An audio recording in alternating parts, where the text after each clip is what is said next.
chạy hole mà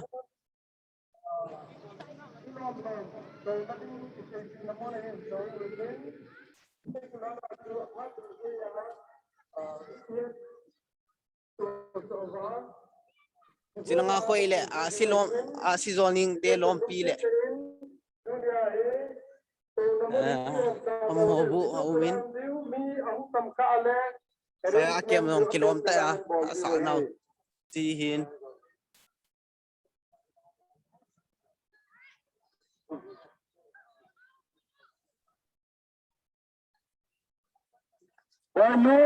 chạy asizoning te lom pi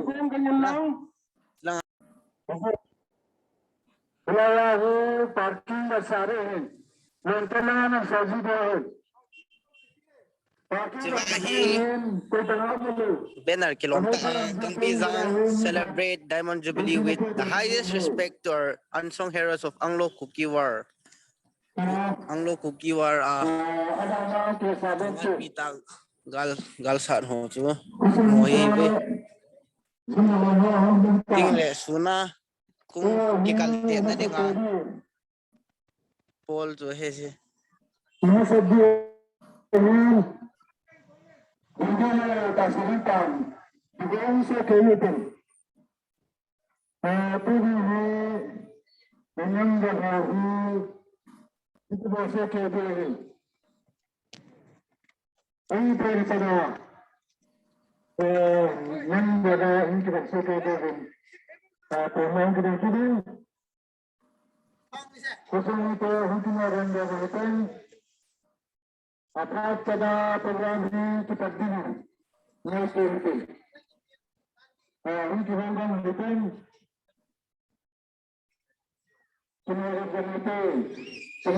hol pam lang khat ve ga viu ti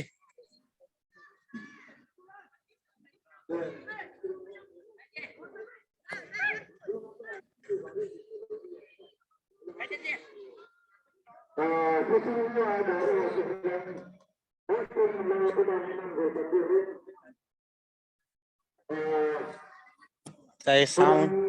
VP ho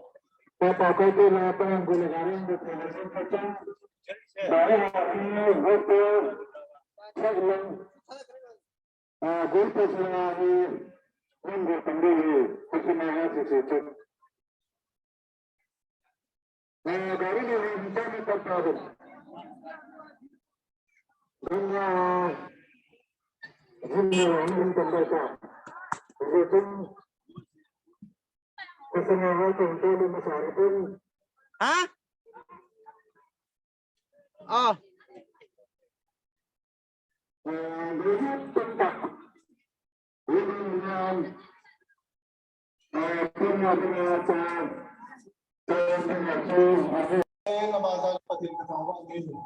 Ani na bici so ay ten so bi dingo jam ta different number KBC number 19 Amazon kipa ten bici Jubilee so hong do digin hong thai zalen Amazon kipa to kan se ma zalen pathen ka thang ba ne adang salalanga chen nai cha chen prum ông sắp bùa hin Amazon giá gần pin hichi kho ông kịp bùa đó cần nát sát ta hin lao purum ông sắp bùa hin chỉ riêng là sa lăng sen đang kho ông sắp bùa hin ama hi ông em long cái bùn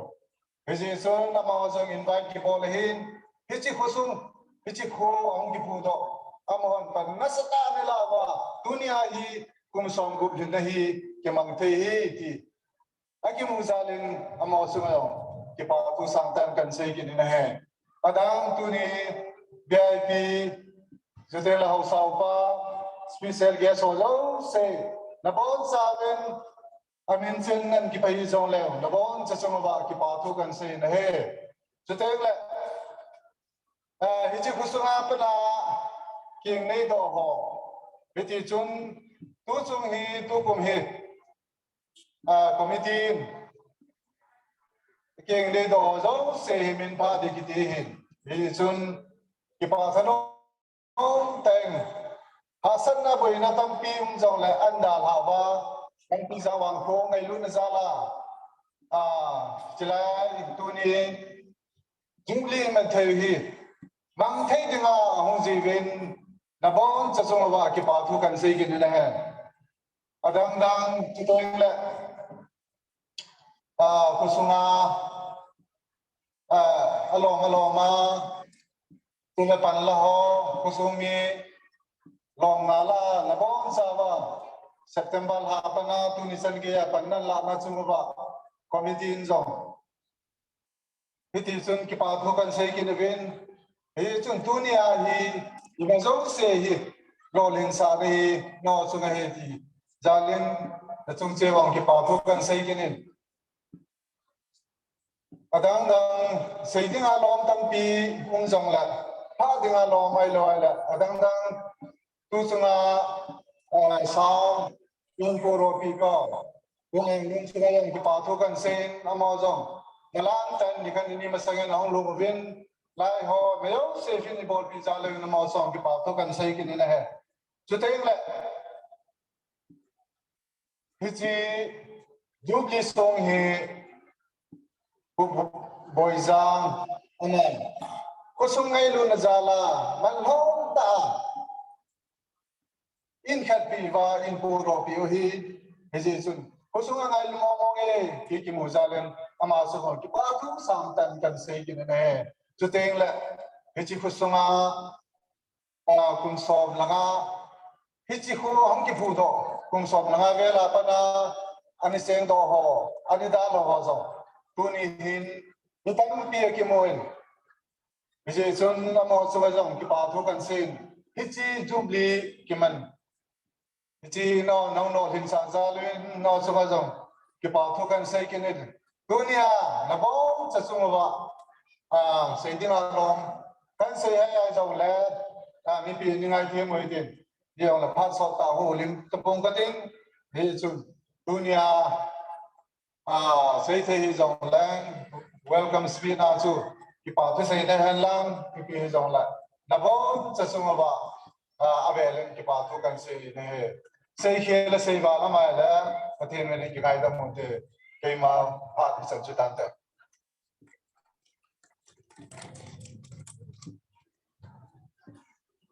Some numbers are some nilapat sang hati. Pada in hoya puna ipan yung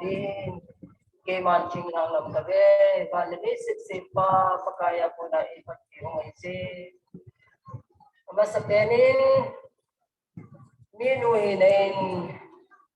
Nozo se sa nga ulan daw yung lapo mozo se lang kay wala se kan isang lekit na atom dahil kita bang pa di pinawi kimuto ta si ulin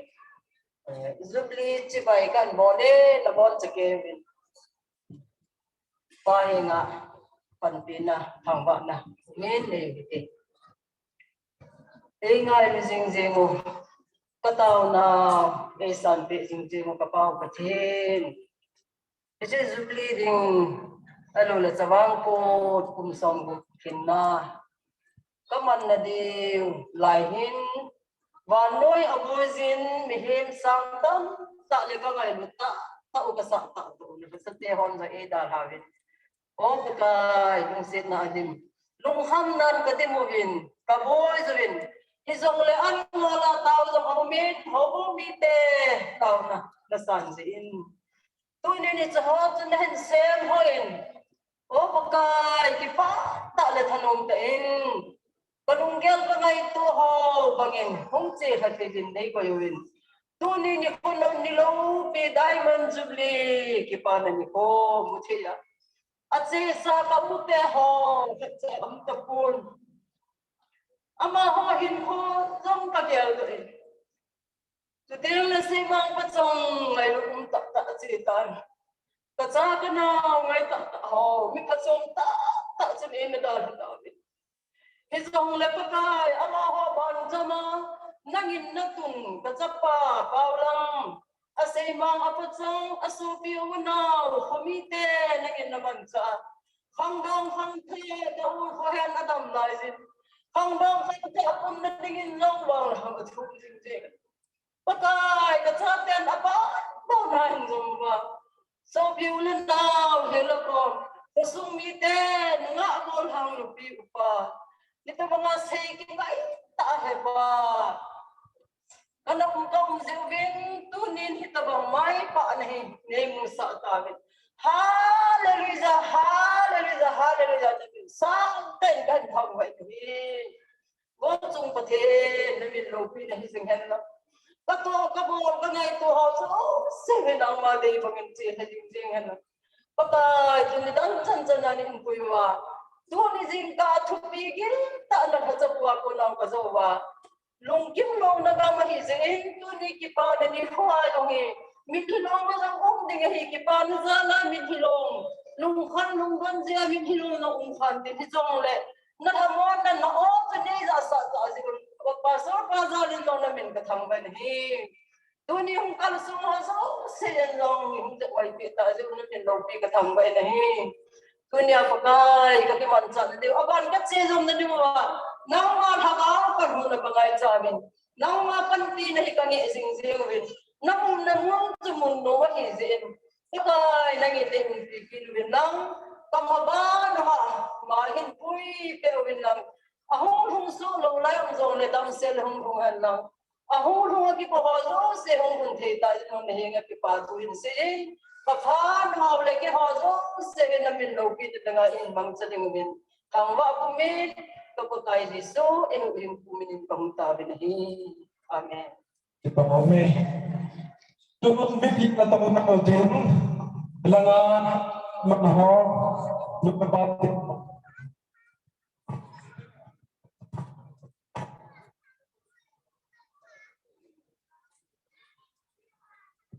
Sila nga hungkal itong tabingin kantimin.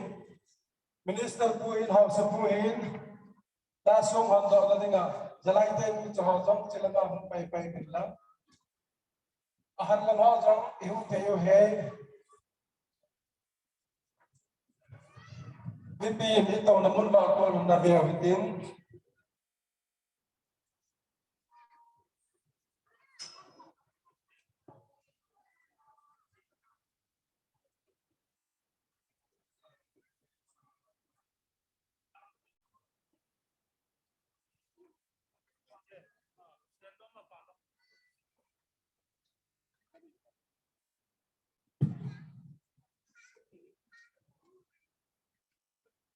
Ima, orang hakik,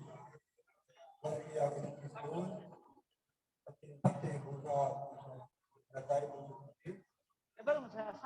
cipul dalih,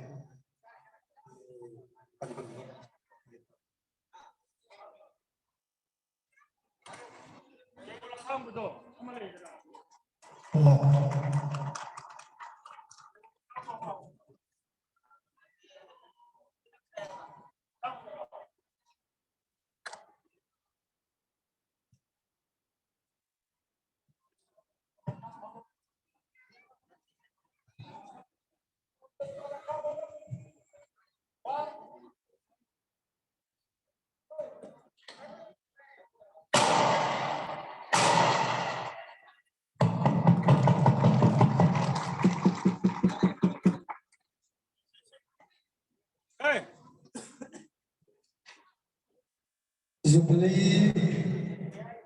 Gangpijang vangkho Chen le Chavang Kut Jubilee amun mola alhudao achunglung upao pati thakwa he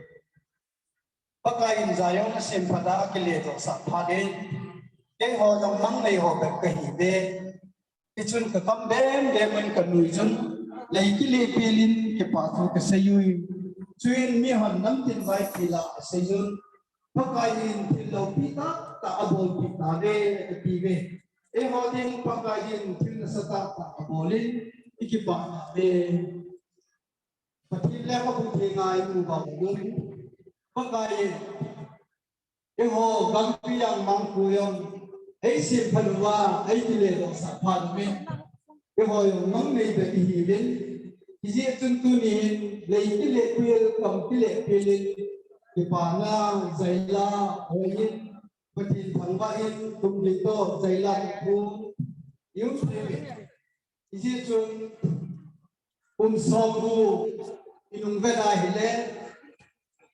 Abelang Tal Abom Tena Say Tapin Chu Ay Hodin Pekayin Tina Satata Abolin Kipata Ni Lopina Patin Chanhalang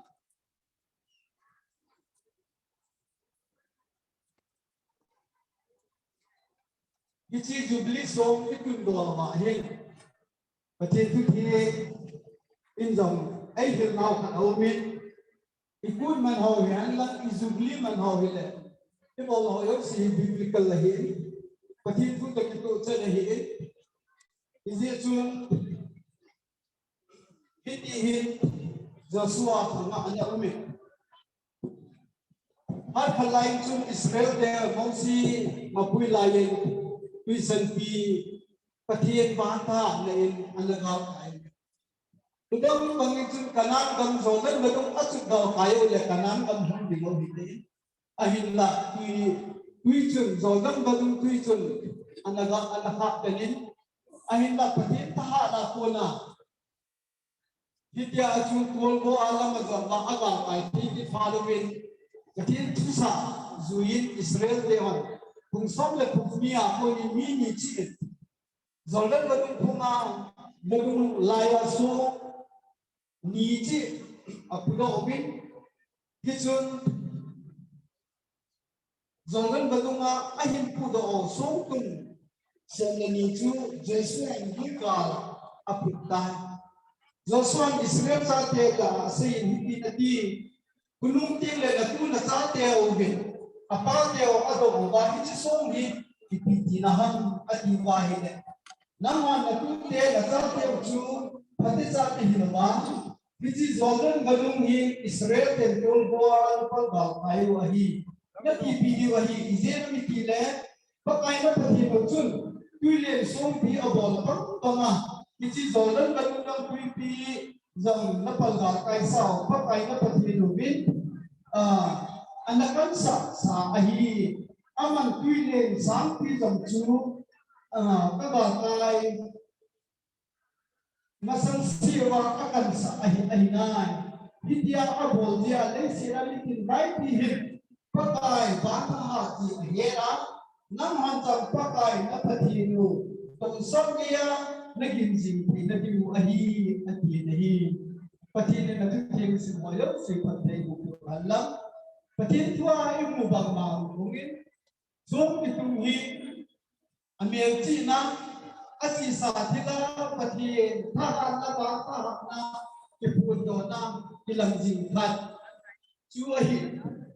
bizia chu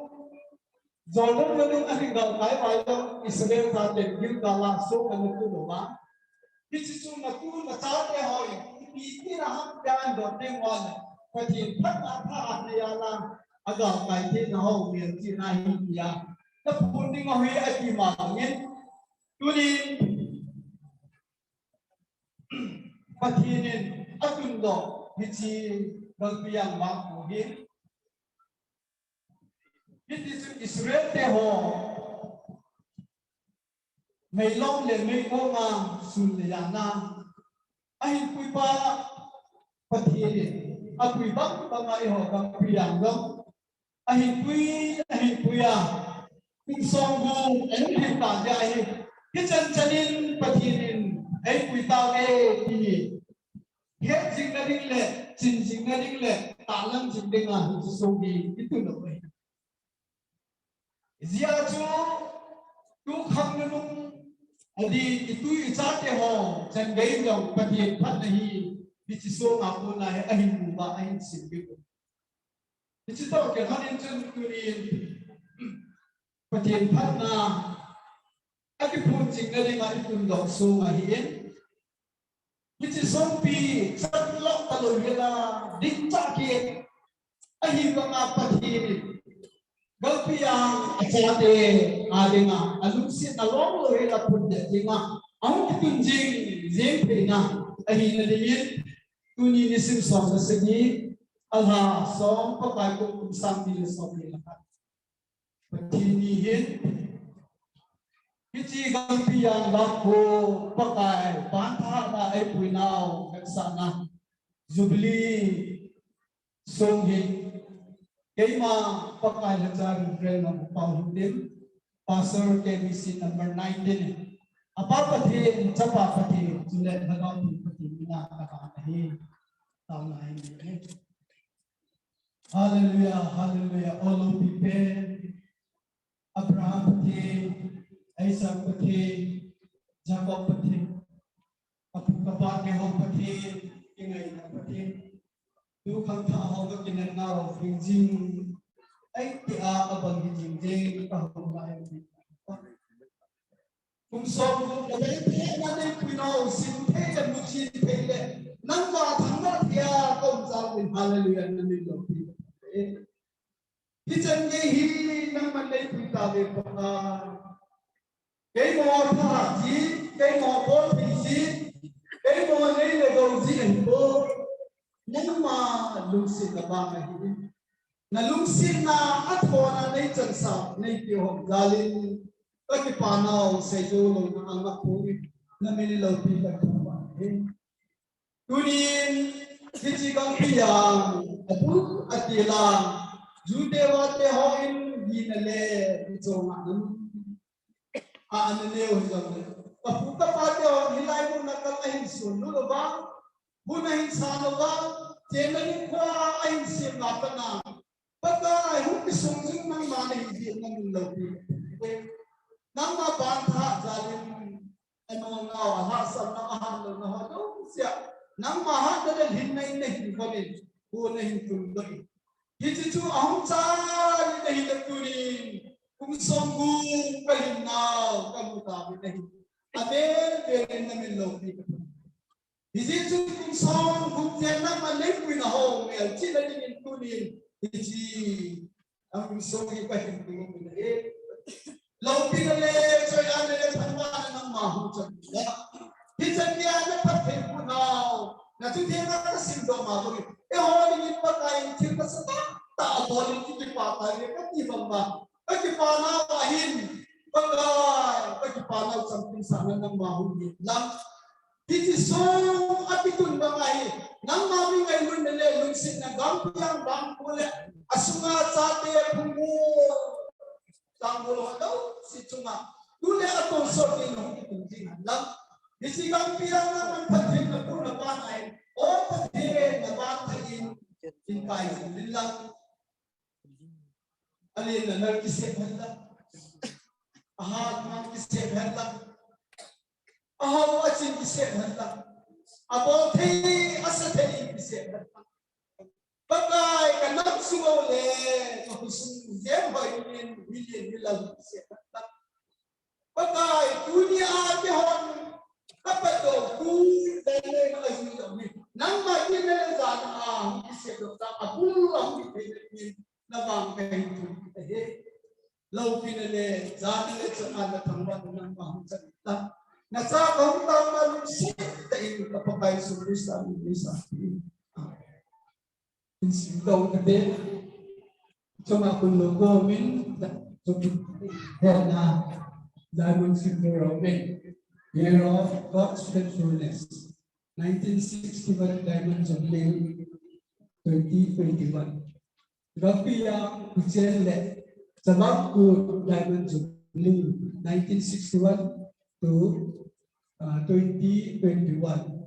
Great is thy faithfulness. Lamentation 3:23. Ahongdo hu paula bhakti kosapu athinso refrain of the Paulim Pastor KBC number 19. Aniko 17 October 2021.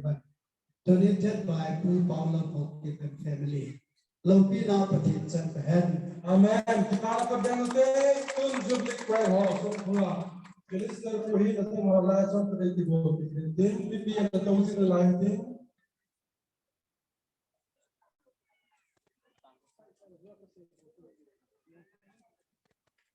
Ini konsumen din. Lama spending more than time. Kul lam tulah tulpi la buki zomde itai. Tanggal cultural program report pay loading skip the bonding. Football lam the two bill of moving Chen le Chavang community home singar igol pante tai.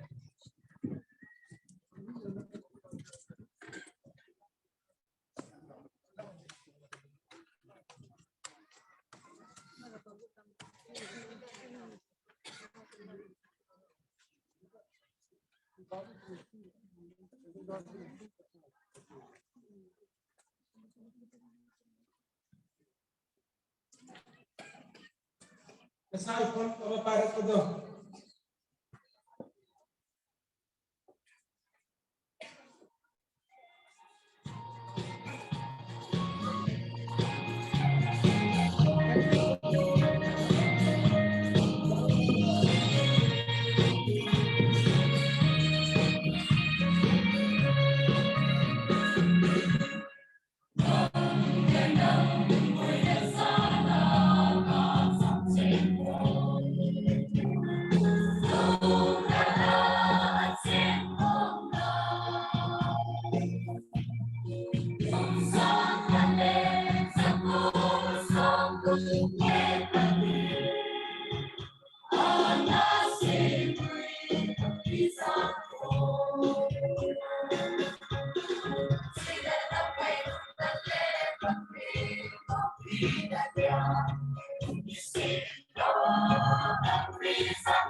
Hồng sự pi in, cần được tình gọi in, lại câu lâm lồng chỉ là hồng câu lâm.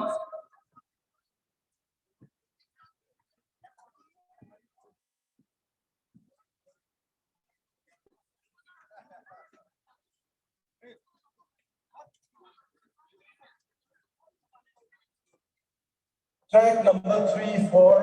3 and 4.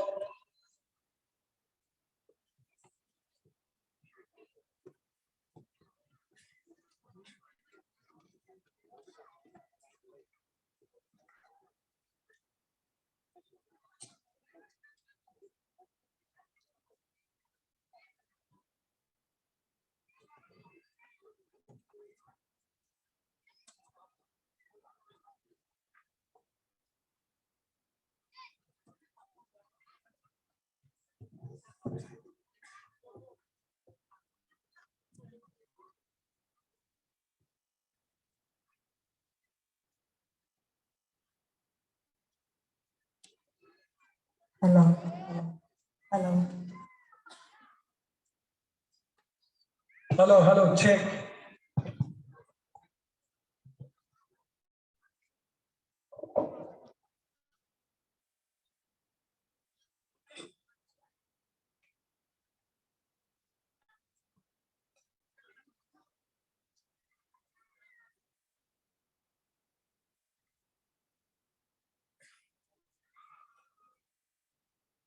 Track number 3.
Bon Chen on the comedy.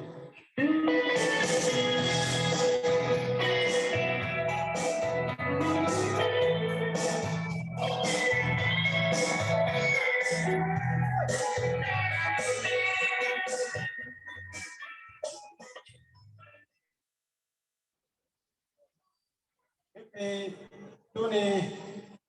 Jubilee imano terkelarin, Gangpijang Diamond Jubilee imano ho ipui pate dalhang ho geldo nali pun sama ki mangin icilai poster jong ading laga kita kumsang kan zako som la sagi apara kumsang kan zako som la ku sungen ipui paten this day anadawin ama hono ya suk la kola uma in kuman loving days in etijun anadaw dalamin isalen now asu boy din mo na hizin in lahatuin isan paling in ko anamangobin kum zakat abaltan ay la inam sunu bazong ipui pa mintan na to simin saving ay la inamu ibat le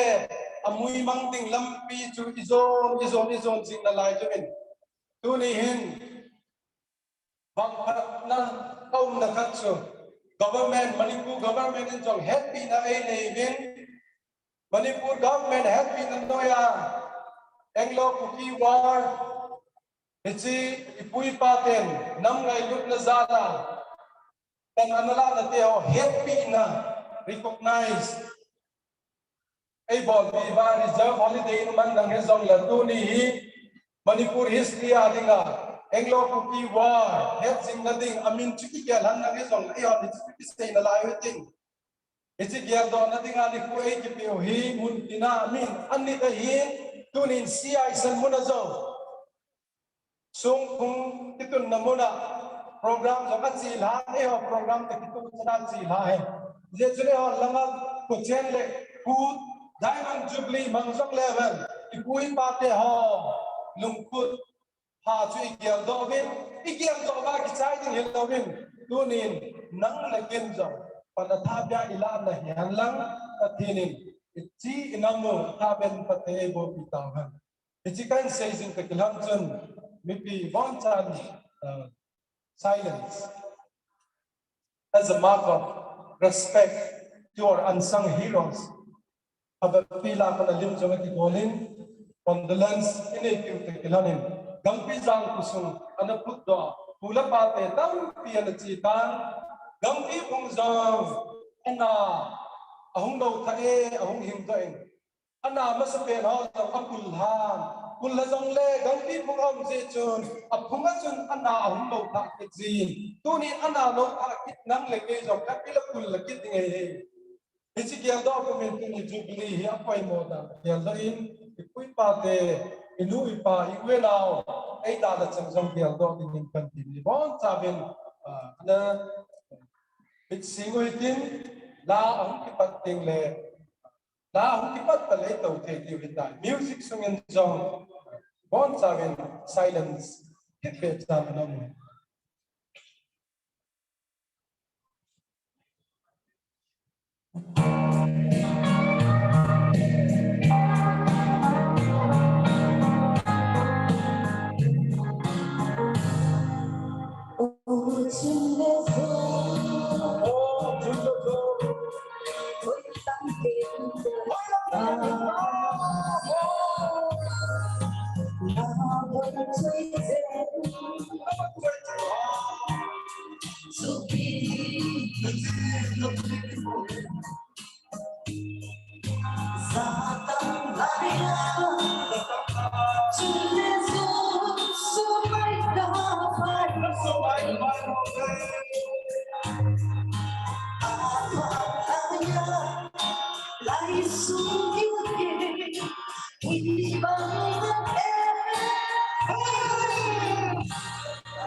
Chúng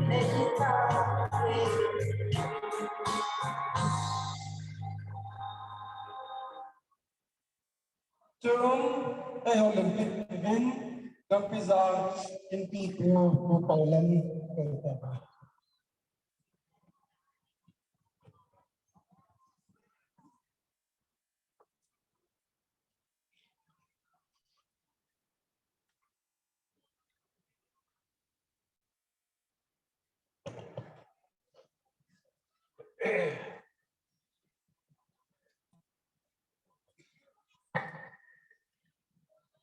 Acu nung pati thangwa na banu vin tunin kumsamgu na Diamond Jubilee mga hong kalsong ho kasong mi ilo ho jo si ako na ipahinan kajanaw chibay kan piwi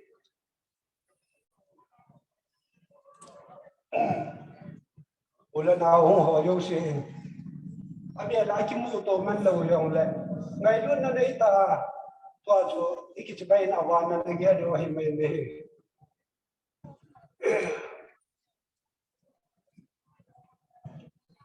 Gangpijang Chen le Chavang Kut he a chang chang hin mi thi la mi hin len khom na kan man jiu chai tu nin ko sunga chang ho hi hong kan song ho an long leo chen na don bot na jiu chu hi chin khoi la hin kan man khom pi ho nu te pa te loi la pai te ho kalungu mi nu win kalungu ba alang ji in Chavang tha lun ku pra ni apana ki pat a chai gen amma ho to lung thim ka bang khom be ti hi nan don bot chi diu ka yang cha ni he ko su mi te chi ka ngai sang na khat jong chai hi in pathen lu sen ne ki dang ten ra khan jo rehearsal ra jong ka sein January tarikh na ki panna hi tu ni chan ge ya hi ko su mi te hi koi macha tamla hom thuai po in ko sung mi hom mi te in pastor reverend he kan lam kai na than mul ka je no lowa ka thin nei pu yu hi di pa chung na pen pathen ka sung mi thei do na chai hi nei he chan ya pathen nei pu ta wa le kan na he chi kum som mu hin na di hin he chi kho chen na hin tu nin a chau do ho Long hung tin as in no ho long hung tin it's like nation he dan ha me se sa za ta mun no bang cho he po ti cho ai time it's go cho he no ne la cha kan ho ne la cha cho na sin la chan cho na lo mun ha sa ta khat cho hi mi tong ta in he ti pai cho la he ki mai le lang no min pai cho le ya chen ti la chu in song li in song ma tha thu na chan na hung wa hi tha chu ha tong kha da chen wa le ka sei bang chun pai cho le hin ai si la dok la ta min ti la na ai in ya mi tam lo cho chi ko hi an da la kin mai ta nei cha chun a khon nei te pa te ho le u la na thật cho lúc leo quay tạo cho phát thời phần cho nó có sao đến quay theo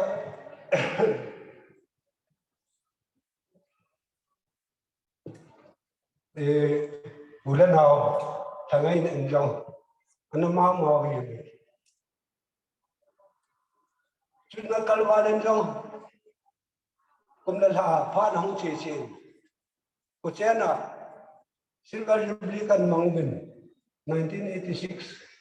January 5 nation abanin ang charkinin tawangan thalun ko jong Diamond Jubilee kan Mangbin tika suha khusumi ten agom lam nama kan si kong kimanchahna kan ki mai to pi ho hi kusunga na da ho chun Haji ganti hasak na kato lai tau wa he kusung anadal ha ho along te lo wa có đăng bia là muốn nào con bia họ chứ đấy hay là cái chuyện này cái gì cái trái thì có không phải dùng đăng đâm mua cái xe to thì có số bia số là đan họ cái chỉ cũng sống cũng thường cái điều căn dặn nào sửa gắn thì hạ sẵn là cái tổ hồ hi ra như tiền là chỉ không bia cần là lại các bạn Phật tử về chỉ giá xe là theo dòng hình thiết tâm tạ khăn tủ và hiện này cái chăn là cái dạng là cái chỉ chân bởi vì tâm tí cần tủ này này các bạn về là tu ni hình và thế nên cùng sáng ni sống ni là khăn dân nào đi tới khăn này cái phần nào tu ni chân hi in pui nào bản rồi mà chế sa pha nó hay các bạn nào đấy gần thế nó tâm pi hoa cái tổ ra là hi hạ sanh nó tâm pi hoa cái tổ ra là hi cùng sáng ni sống ni là khăn dân nào đi tới khăn này cái phần nào apeng hết tập ate jong cùng muốn là đâm trăng ông peng họ tu ni ấy mua sao hay thì cái lại và thêm cái thằng va sẽ như này lúc gắn thấy nó hạ sân làm đồ bên quầy màn nước nông nước bồi thì khát cho có chân đầu vá cũng có sao nào mua đồ khát cho hiện nay uống nào không cần số họ chứ chân thằng mà cái tầm cái gì nào lại cái gì đi bài anh nói sai lại uống nào đây là chuyện mình làm tu nói cái gì đồ vai này nó họ lên mẹ có mùi ai cái gì đến tâm thì gì nôm cái này hiện nó có mùi đồ thì nó hơi nó cái gì phá đi hầm cái thì cả sân nó có chân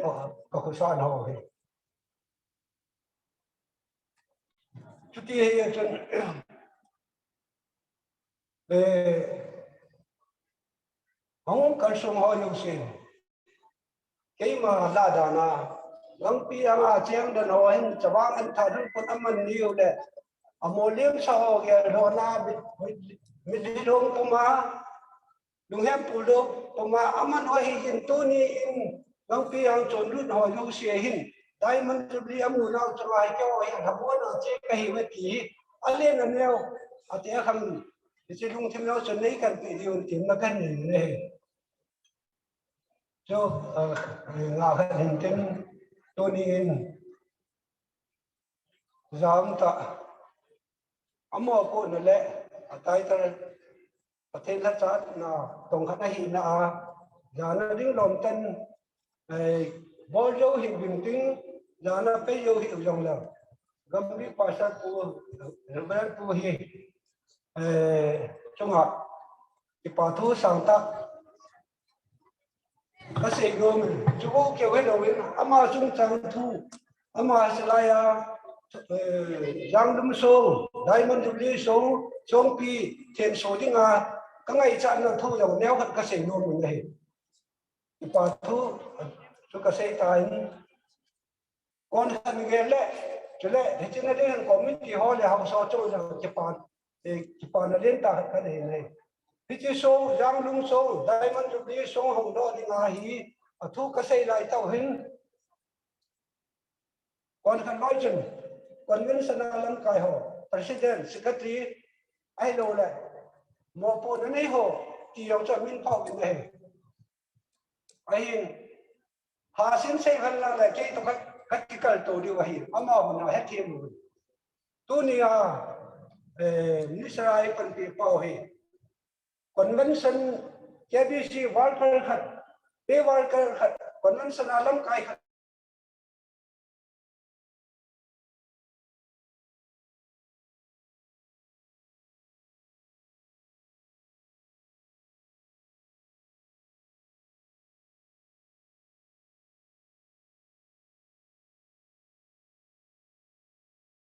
KBC convention ho hi KBC kadam na hi po in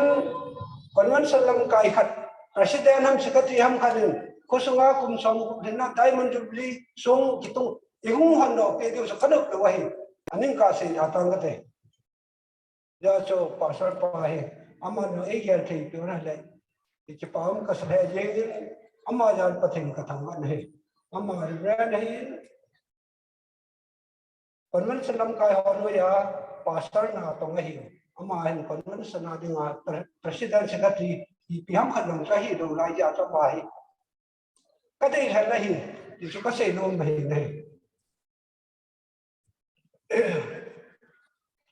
cho các bạn nên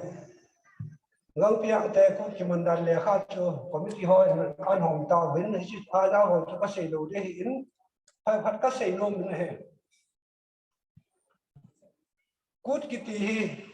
wan noi mehem zat jo sin nam jo sin anh ye ti hi ye che jo he ye che jo he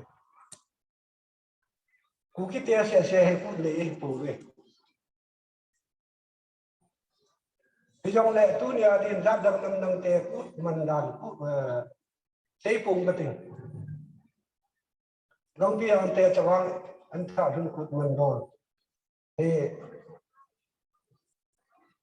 cái xây luôn tu nhỉ cũng xong thế này tập thể đúng Gangpijang te Chavang anh thà hơn cút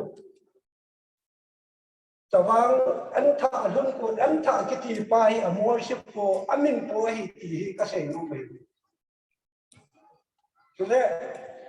tuần năm phim stay na November tarikh kan ku ni ti we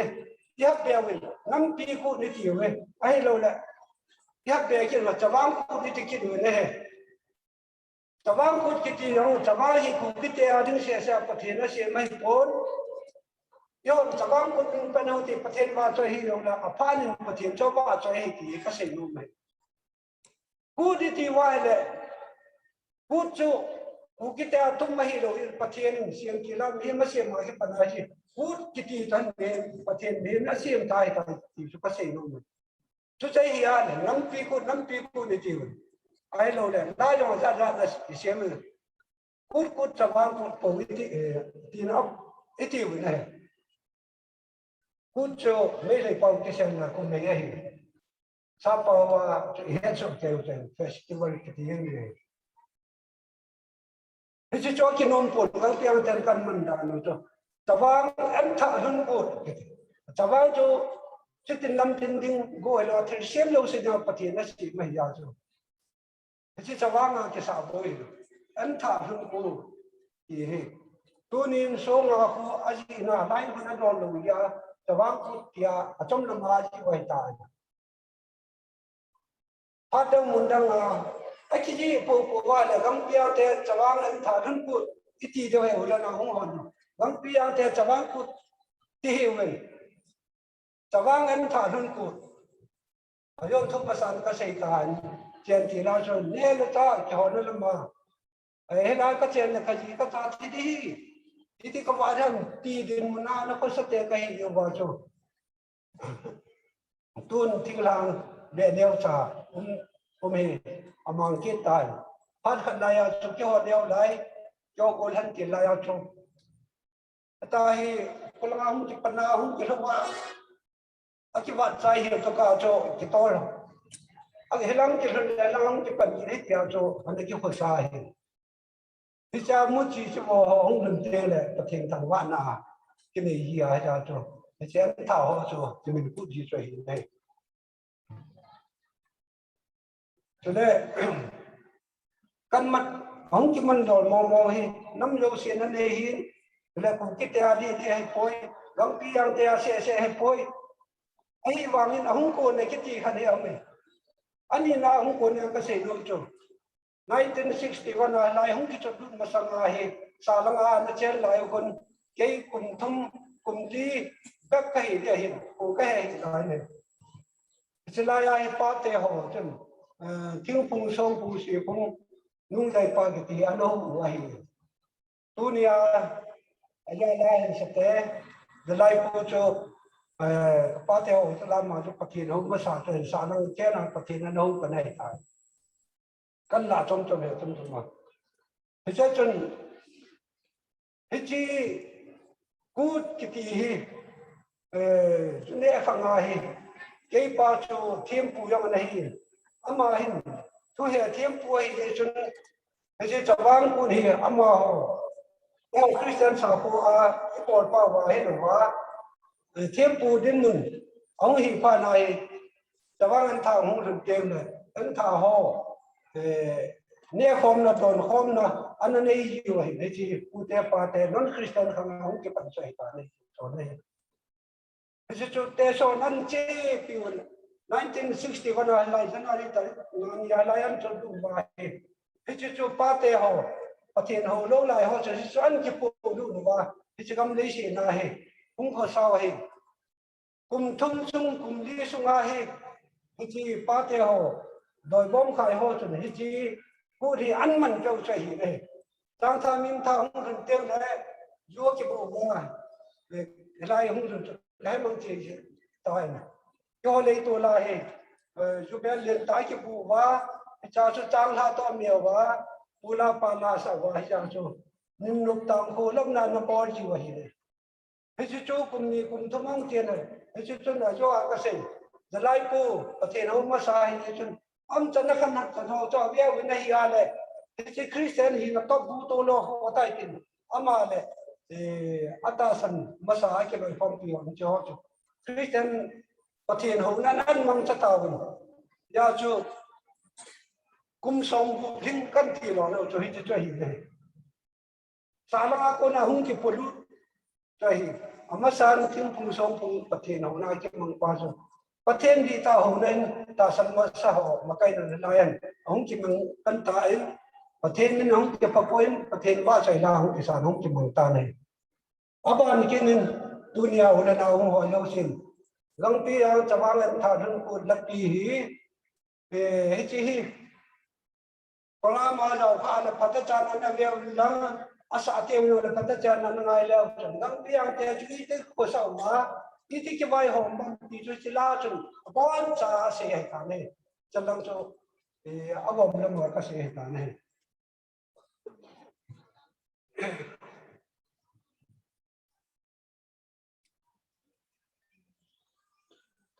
chu ke la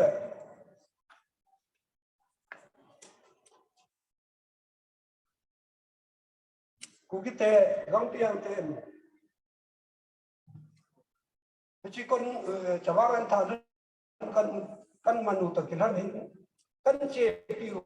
phat kan ri u jam neo hat ka sing nu mi January tarik na hi ni ko hi pa te ho nu te ho lai ko an chu ni ko wa hi in ni thang kai ni thang ko na hi lai gam le sin na chu nu wa hi ya chu January tarik na hi thì nó mất là cái tôn nào luôn và là chỉ đầu tiên thì ở đây khoa xem gì à tu ni chân là cần chỉ tu cho hình này cho nên January 30 January là số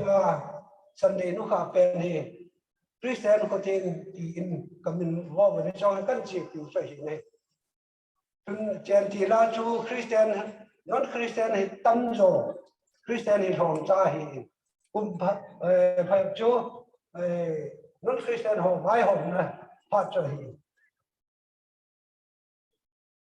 Christian cái vai hồn là ông bị lên pa nữa ít chi non Christian in a lot phát xuống là gì mà cho hi biết bol bấm chi là muốn chỉ là phát anh bol gì vậy January February March April là cũng muốn chỉ là na bol como la sa da thật đúng Actually, lang IPS7. Minute ho tunya kay matan. May natihod low dio. Hang sam nam to ka kay man. Im so may tihod low dio. Di hin ko them puin ko hang na sam jin. Iti sun jin ka le kay man may ti talo. Sa so ni ha lang ni lang kay le them pu pan. Kay ko so mi kong kana. May ti tawin em chon tawin tunin boarding long to ding long ho chu không cái này cái tai thì tiêu này chứ không làm cho sập dấu tiêu này đi nu tiền anh này chuồn mà mấy thì không cần mày đi cha bộ nào chụp bát thiên xem mua chi bộ hay tu đinh tiêu này thì chỉ xem bao nhiêu thì hết năm vật sản nào ra nó này ta không mua nào trong thì bây giờ sát thải này mà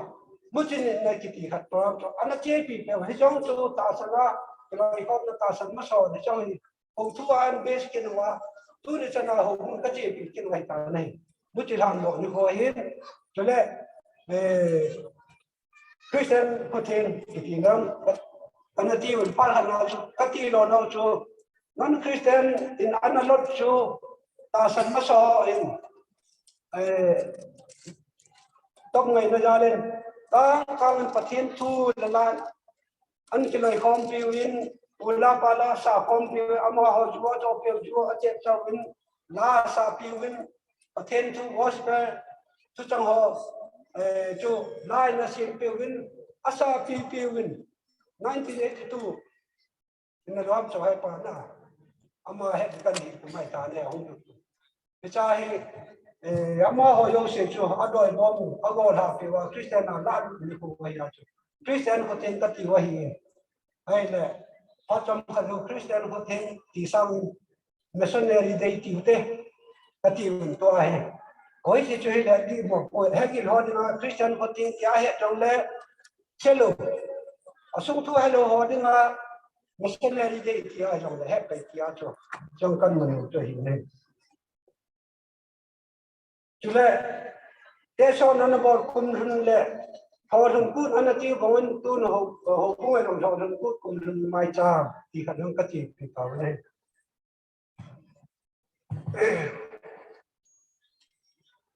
phát đăng plan cho nên đều chuẩn phát đăng cái gì này hình đồ gì cho phát cái xây dựng họ cái xã họ cho cái gì kia này tôi chung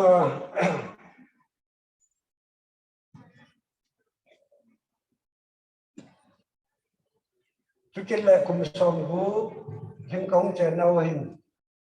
đúng xe đúng ta lại là đúng ta đã là dùng mình buồn đó mình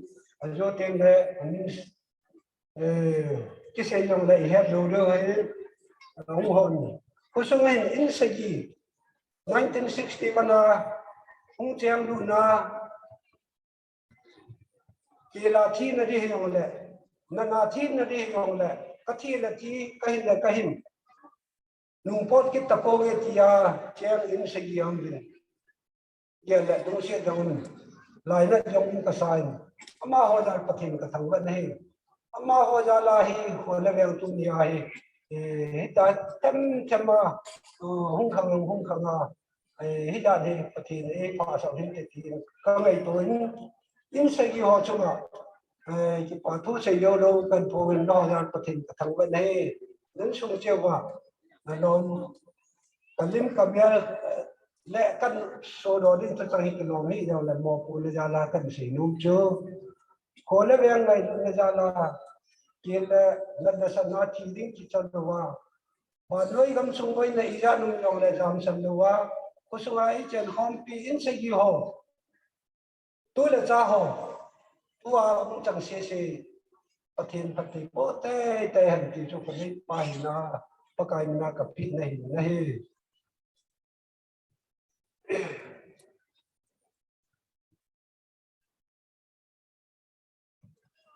chứ cái là tôi cho hình gọi mình có số cái này không hồ ở trên không là hình như bằng service tâm thế của trong cái phố vin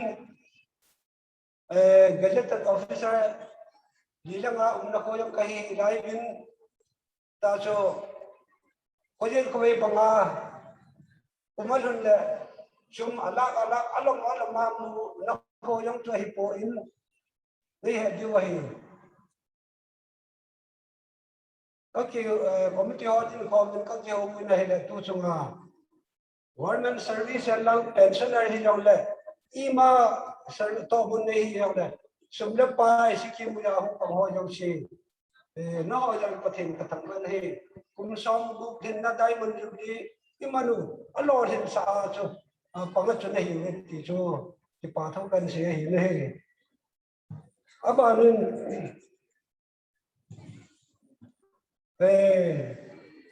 azan kai tapon ai thele cút sinh hoạt pa in cút dây la in Chavang em thả dung cút ít liêm nó đi vào lắc cho con hơi đâu xe hi Chavang em thả dung cút không sanh được con nào không đi sinh hoạt pa in phát trái in đi một cái điều nhau tìm nó cái này dây la in la hình xiêm hoa hi nó dâu sẽ ra đến có thể cả thằng vẫn có thể nung tim có nó phi nó chung cùng sống hiện nay tay mình được đi mình đâu ประเทศทางว่าใจไม่ได้งาล้านนั้นบอลเราจงคนในป่าหินนั้นกินอย่างจงว่าที่ป่าทุกกันเช่นนี้เราจง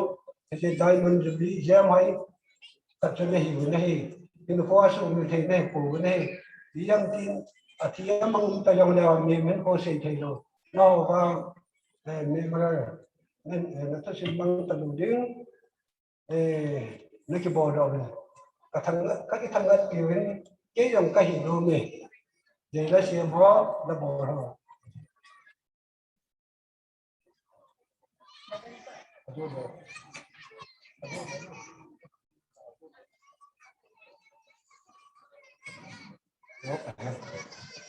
ยิ้มคนจะตัวชาวบ้านหนึ่งไง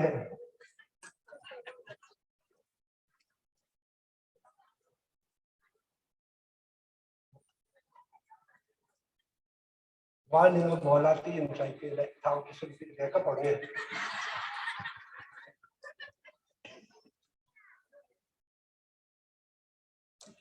จุงตัวนึงอาเจียงได้ชาวนูโจตเป็นปันนั่นหลังเช่นมาให้เลยบางทีเราจะไม่หิโล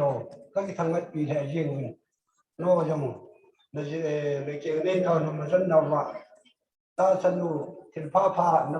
โบดันหาปันปังมันนาหิว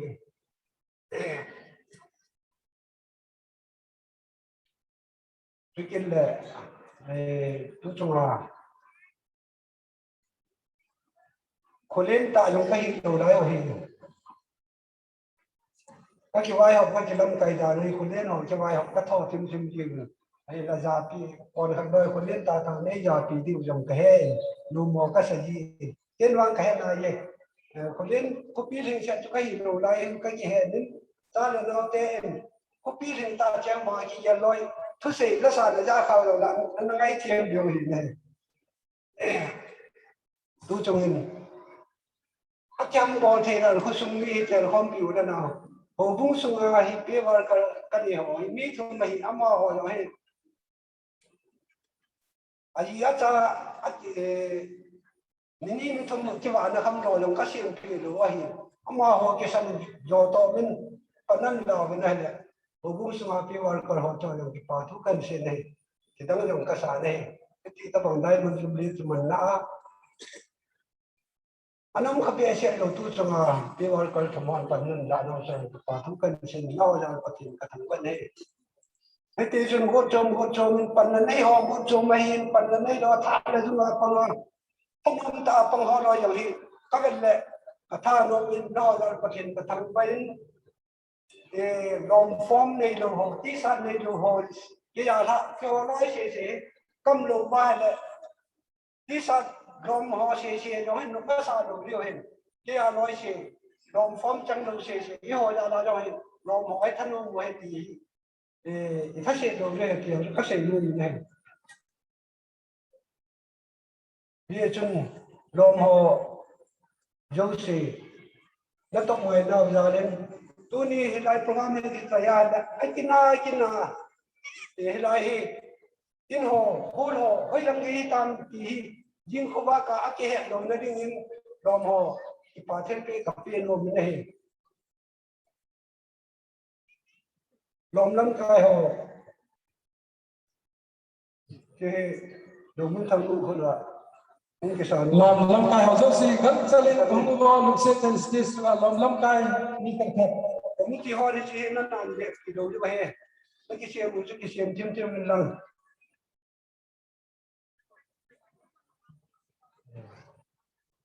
lan chang hai bom tin chan asi jol ling kun tin jol ling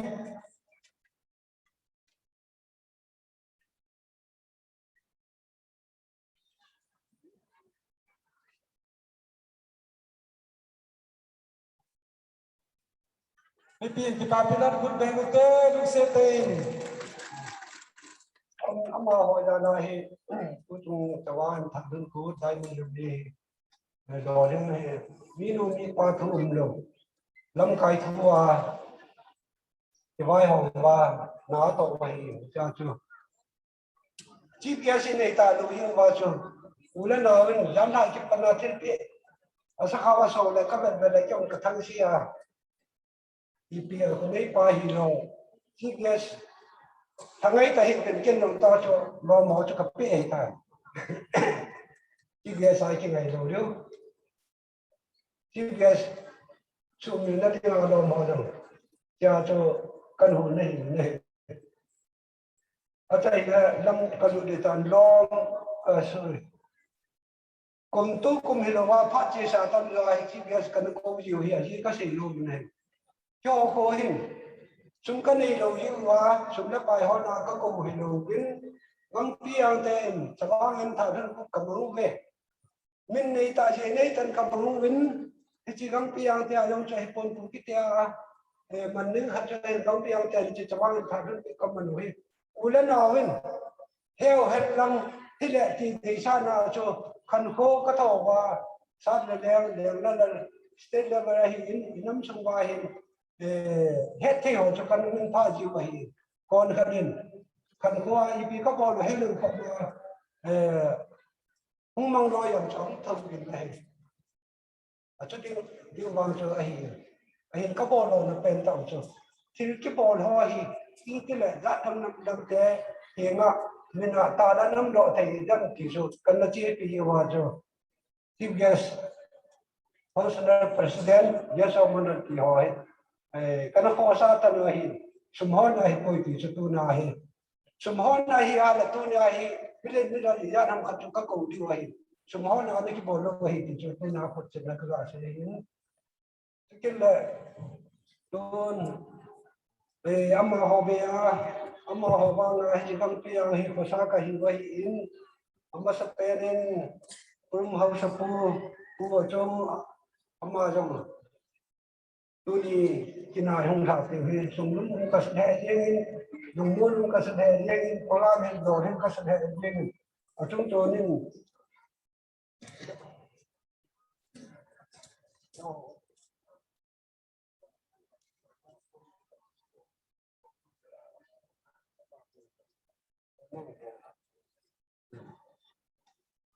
hiện chân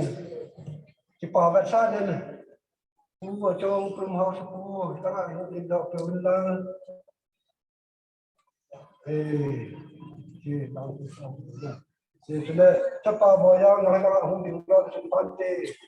út pa es gen tu là tu không es gen chỉ là apa na event đang trong lâm bòi mà chẳng sẽ là nó nhung đến bị vô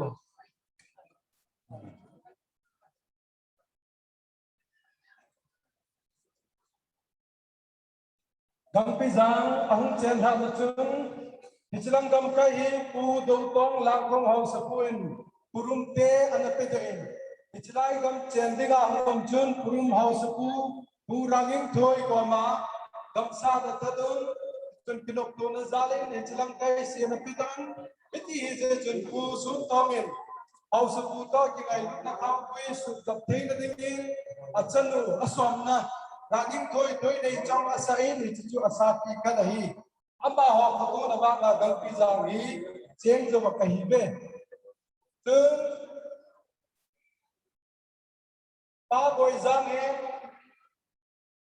subsidize mong mong là Jubilee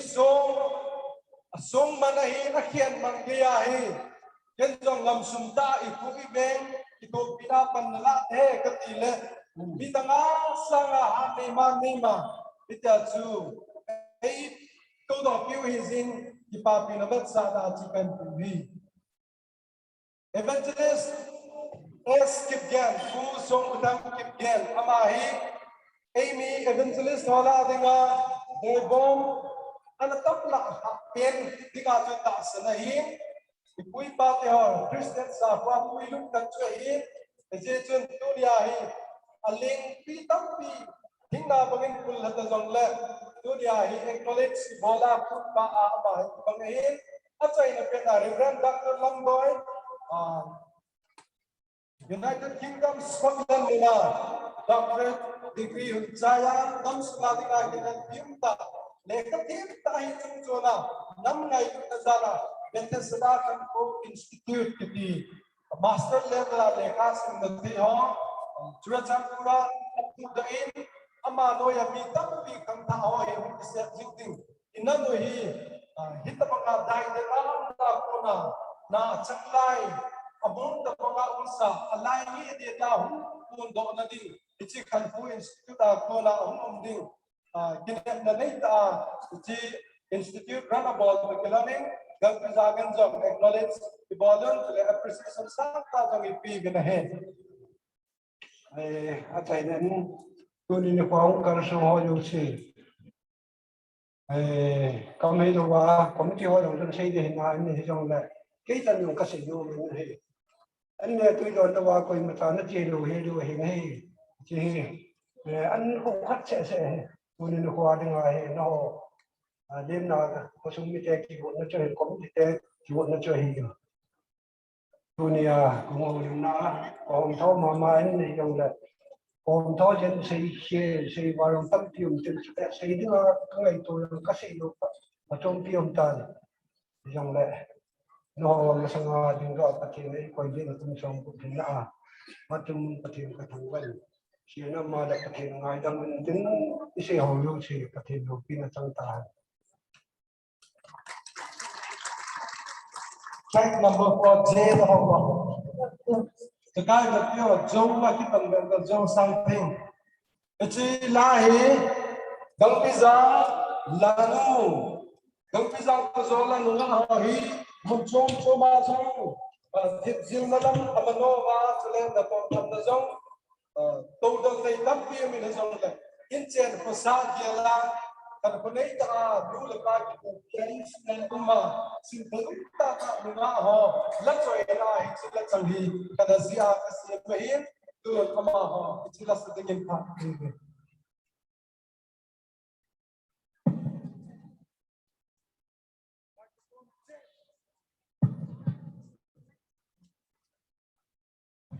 Hello, check. Hello, check.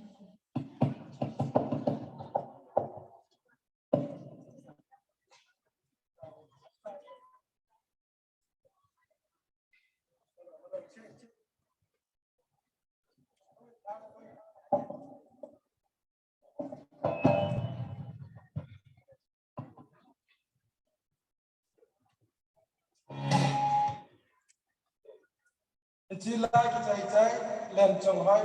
môn biến trắng lên làm trồng hai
Dari tinggalan awakun Jepang ho, dari awakun kita bilang ni dari he, jelang awakun, dari parking lagakun, hong dole awakun ke pamit te.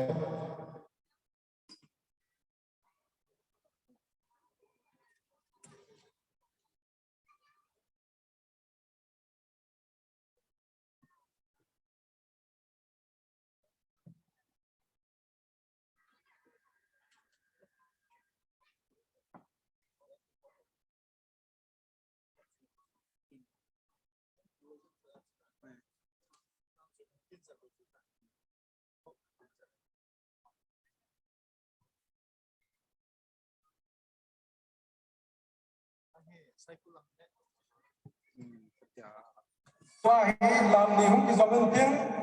zong ting le sobina chen so na le dunia kagran doctor jelam boyin pat tom cha en la pi ti wa hin so la iko lang ko sam ding kan te man he.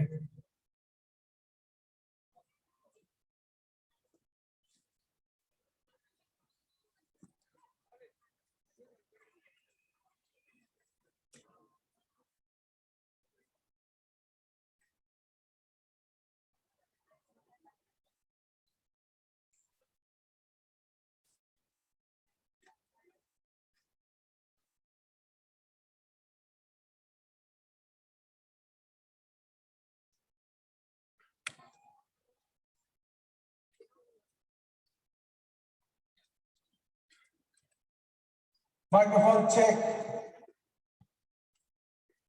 Hello.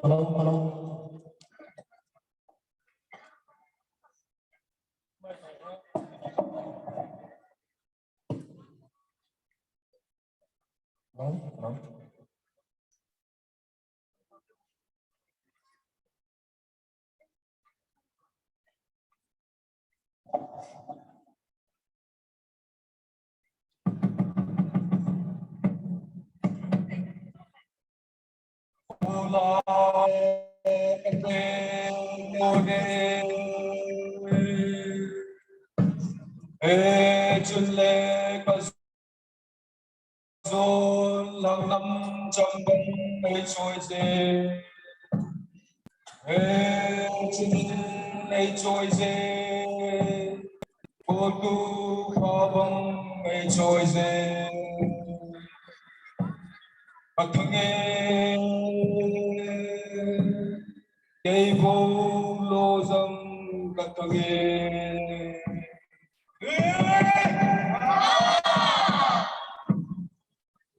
Khangdong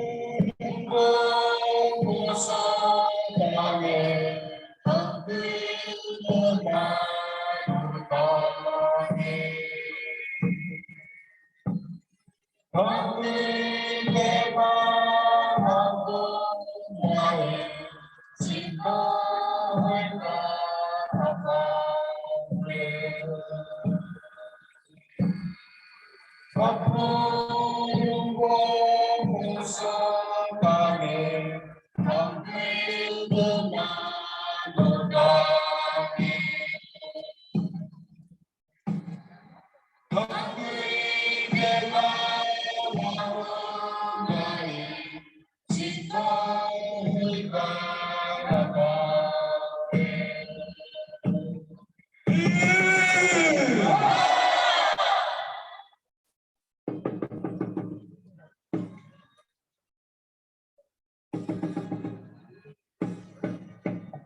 Chen Lamhil lam nakitin to si mai chen ji na phan ka lain inam sumuhi pui pa te pu jong pu song ja ama ho cha pu jong ho hi doi kutima ko na jungwan ba ai zo do ichi to sim chu honorary captain pu lal bulun au kip Gangpijang bangko simbo te uchadinga leo penpa kamain 1970 laya tu hitlami aing propose hi ti tu sema awin ichi gulgol lamaniting gulgol chate ha itu simu inai wawin alam bangsa hi hitlami ama sapena me simai na lai tun mumtina cultural group of area na yan Islam jogi athozin ta hilla yet dewa poi mo chile ichi labham ko dil gampiza ko nahi u thonglu u songja jahong ama ho chai doi kutima kona ahum kito doba chungwan ba ain jod now ichi tu sim chu ala ba kilot sa ai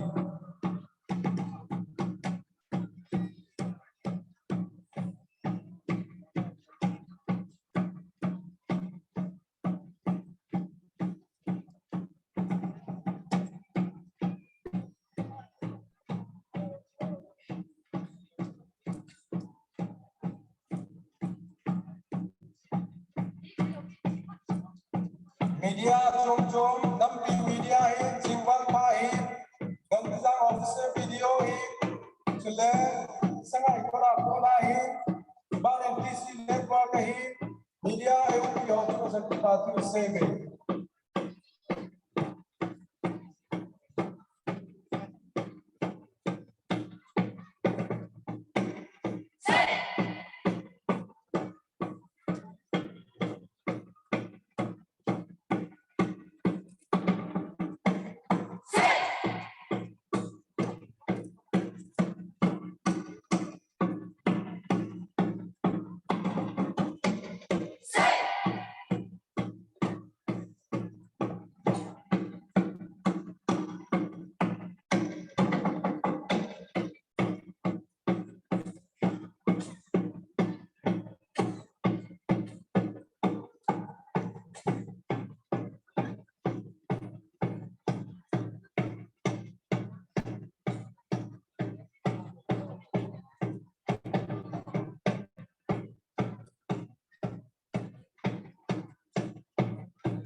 Gangpijang bangko hi 1960 wala ana cheng konameng bang patum tain pute ho lam padang ho cycle STO au hilton chilai cycle gamke akin labang tum ting le Gangpijang na pate ho cheng ana gel do jimin cycle palam anabat sa jimin hiti jun lam atho jiba ko ni cultural group lo apo estimin 1967 Ichikumatu approve mong hi het kain anam ben uniform ho anabol tamin sai tua het so abazong chun analamovin utitun apan banen chin government and recognize and abol in he Gangpijang kuki cultural group hi kuki chate la dinga cultural group basapen ahi jingin he Ipapina ni Bon San Kutbente. A big round of applause for Lenson Hoyle. Bolton Chan. Now to be followed by Lan Chang Hoi. Ama hain tul pilok kiting baksati wahin. Bichikacai chaila. Paulim na phatam dingahe.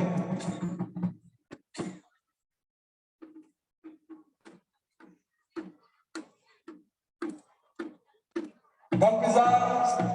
Jubilee mang dingahin. Komite longlai ni kihomin. Nupi upalom he John Lingla Cook dingahin. Lunga dol langho. Lan Chang Hoi Molkin Char Asis Olning.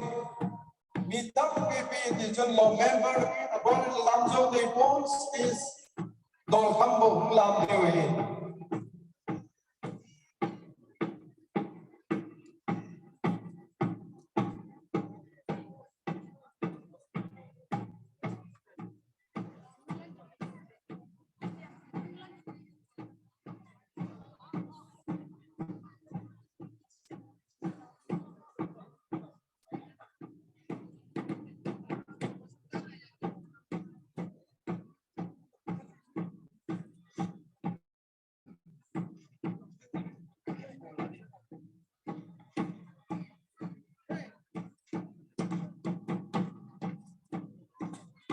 Sin Puki Mizote to Samai Hong Kong now.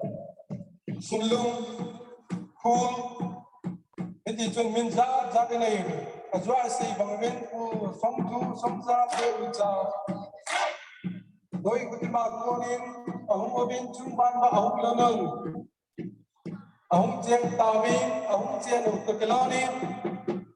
Osum, Lumabo Lamho, Lompi, Lom Lang. Akai tiwale nikia chu ipata lam ko na lam nau khat chi tot pi lam ti chhi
Hello, check.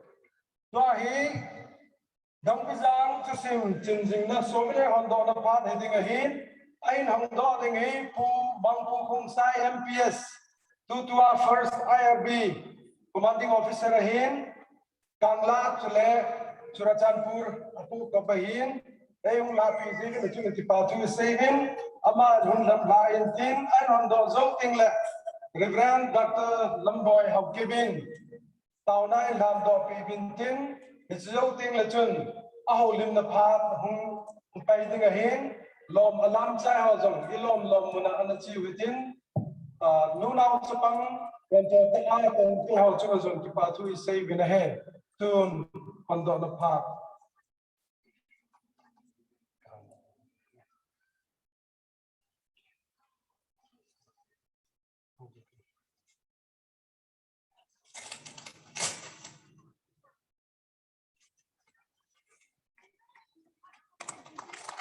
Gangpijang Chen le Chavang Kut Diamond Jubilee 1961-2021 souvenir Kuman Tunin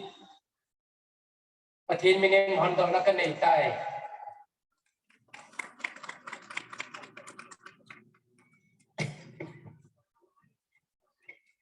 Tao namang tila. Lesit kisiem tila. Tuzo si hinsiem. Vana lesit asunga tuzo si hinsiem. Kyo hozong hinsiem mo. Hula kuna ihin puzo. Tu tangya ihin puzo no kapapatid. Tuning mikwa hiti Gangpijang. Kisah tilapana kum sompuksan. Dahuluwa nahin kuizinga, ama nahin kaizinga, anu nahin tok zinga. Kubol ho zile beyana din zinga, na umpi zinga zina ko makipatong kong badahi. Pagkay, tule ang huding kununga hang taading ho. Itong ayin simuwa niya inidivin hiti liya kabong kisugin. Isi simjo sedinga nang magel do na le nang mathangba na le panthala na ai tin digin hiti la ko busohin bang ko lang na ko na ai ko min lang namin lo pinading bo sa ini mong satan tingkat tao pa dihi hiti hin huzong wang pa han lang hiti hin punang pamazo si pati bu chahan lang jele baya khudang honjong hiti hin pati bu na chang tahan ako makatawin na yung na zalin napat hebo na Niloupini natin sa in katanaman sa dingin pagka Yesu Kristo namin at kumumanihi. Amen.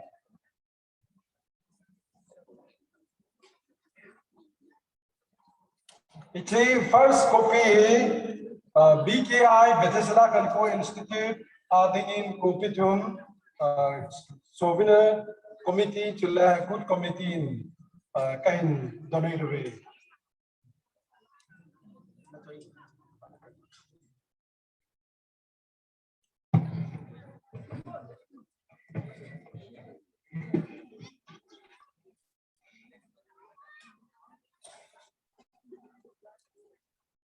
Amasain tao na akan sa ibang sun leisit le van chule asma trizo se hoi ta hin sem pitu sela hin sem Halo ma bidini. iho zong hin semu ipui patel ipi Halo ma bidini. First of silangan di cebo Gangpijang. Tuni changgaya hin puizing inui pate ho ana chi so zong hoya omam tio hedging tua iho zong ita banga hiwang ipidi muna hiwang ki hedging ichate ho zong hin ai ko tio hin hedging pe pathin iko mo wa au ma aman ein puizing wa ein puizing jing di jeuvin ama sa pen ta in hitipathin chu hangba na kain pinahi ani na mizo sen da hatazong le Gangpijang committee ichon now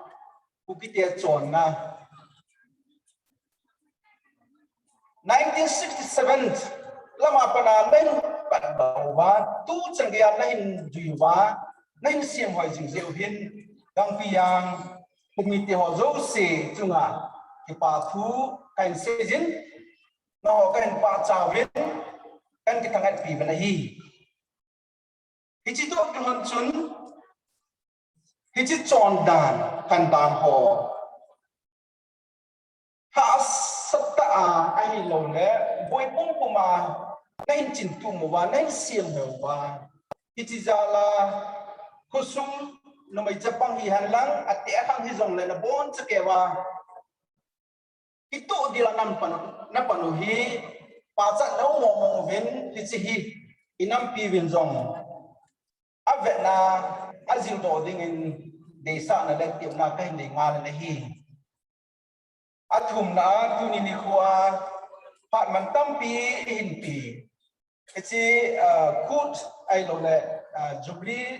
committee ho cho ki pa thu kan sein adin mangcha chunga ki pa thu kan sein mangsa hin pathelung se wang hin hi chilam hi alung lu nin tu hin BKI hin postgraduate diploma in indigenous studies hi kum khatna tui kum nina hi in mangcha hin first batch ahong pangin tu na zoin tu hi chi degree chu Martin Luther Christian University noya hi 2 nights ang ru dinga hi ak san dinga hin amazon pass na lien ta ka hin pi na hi chon na ki ti hi abang khan in gial le i ho thil ki ham ti hi agyal kha mai the dinga hi i ho property hi lo hi chon na ki ti hi la kha na se dinga chun chon nai ti te nga hai le thing le som lo hin ho agam le alei se le guzur le mấy cái là phui đúng chú ya lâu hi ho ahung alei se na hung pin do banga hi cho na ho zo hin lei se na ko na hung pin hi ti hi he diu kan no mai hi cho na ki ti hi wana ko na hi pon lei se na ko na hung pin do hi hami ho ta banga hung pin do hi ti pa chu ama sa pe na he diu kan no mai hi hi chu chu se te nga hi le cho na le lei se ki ma na hi ti pa chu he ngal diu kan no mai so na la lesit ki ma hi je chun so na ngai lo ho chun lesit angai lo dik na hi gam le go ngai lo chun chon na khan hi angai lo thei pon nam ka ngai lo ti jong le gam le go ngai lo ya la nam ngai lo ti na hi he ya chu chon na ho lesit na pi hi je chun lesit la chon na ki ma hi ti chu ama se pe na he ka no ma hi ani na chun chon na ki ti hi lấy xịn ai lâu lẽ hui nun đàn asset đàn avoc đàn họ chúng anh ấy chọn cho cho này cũng tìm được gì ai là cái gì thì ngao chú lấy xịn anh ấy chọn lòng vai hiện để cho nó cũng thể lộ đi bắt thì hết điều cái lòng vai na ít chọn nào hi ít nộp bằng mấy cái xịn thôi hi bồi gam lại lấy xịn anh ấy chọn hi thì bắt chú hết về đi qua cái lòng vai hi chúng ta hi ta hi le chọn mà cái hi quay mà chọn là hi anh em chọn anh liền chọn mà sang chọn lo hi chỉ đi đi tiếng hào mi hòn hiện đi vào phá hi India sunga Dalit hòn là tribal hòn hi caste system se hiện anh nói bên ấy coi bên ba se ta chun chứ chú hi lo hi mình hòn kia giống lẽ chọn là cái hi khác sa hi aniam chom asang chum lo hi Andhra Pradesh philu ka chilai chun mi ho bang tha hi amin se ngam lo ma cho nam ni ma hi ji achu amin ho la se ding te nga hi le pau ging lo wa hi whisper about wa se to cho na le se chunga da pen chu a chon na amin anam min ja chat pi xây dựng ngầm lo họ chú lúc sẽ biển tạo chú hi chú yêu anh hết điều phải yêu cho nó trong hi mình đang sang anh yêu trong phố đi phải hết điều phải hi chỉ đọc cái hoàn chuẩn cho nó hi phát hi cái trình tục điều ngay hi cho nó hi yêu biết điều hi cái xem hỏi điều hi à dễ bị hầm à dễ mà hi idei mana ei ma ding bo sia chin tu ding le sim hoi ding a hi puin a lei si rin angai cha ja chin tu ding ya tu lai hin nam lam kai han lang ho lam kai han lang ipi ka hi ti jong leo han itil bon a lei si gam le go a zau thalawa hi le gam le go le chon na hi akika ma thelowa hi le i ho le gam le go le se akika ma thelowa hi le i gyal hilo hi ai ya chu chon na sim hoi ding hu hing ding hu do ding sim tu bi ti pa hin chu dang hi lo hi le si na i gam le i go hi ai i nam lam kai ho zong ho lam kai ho zong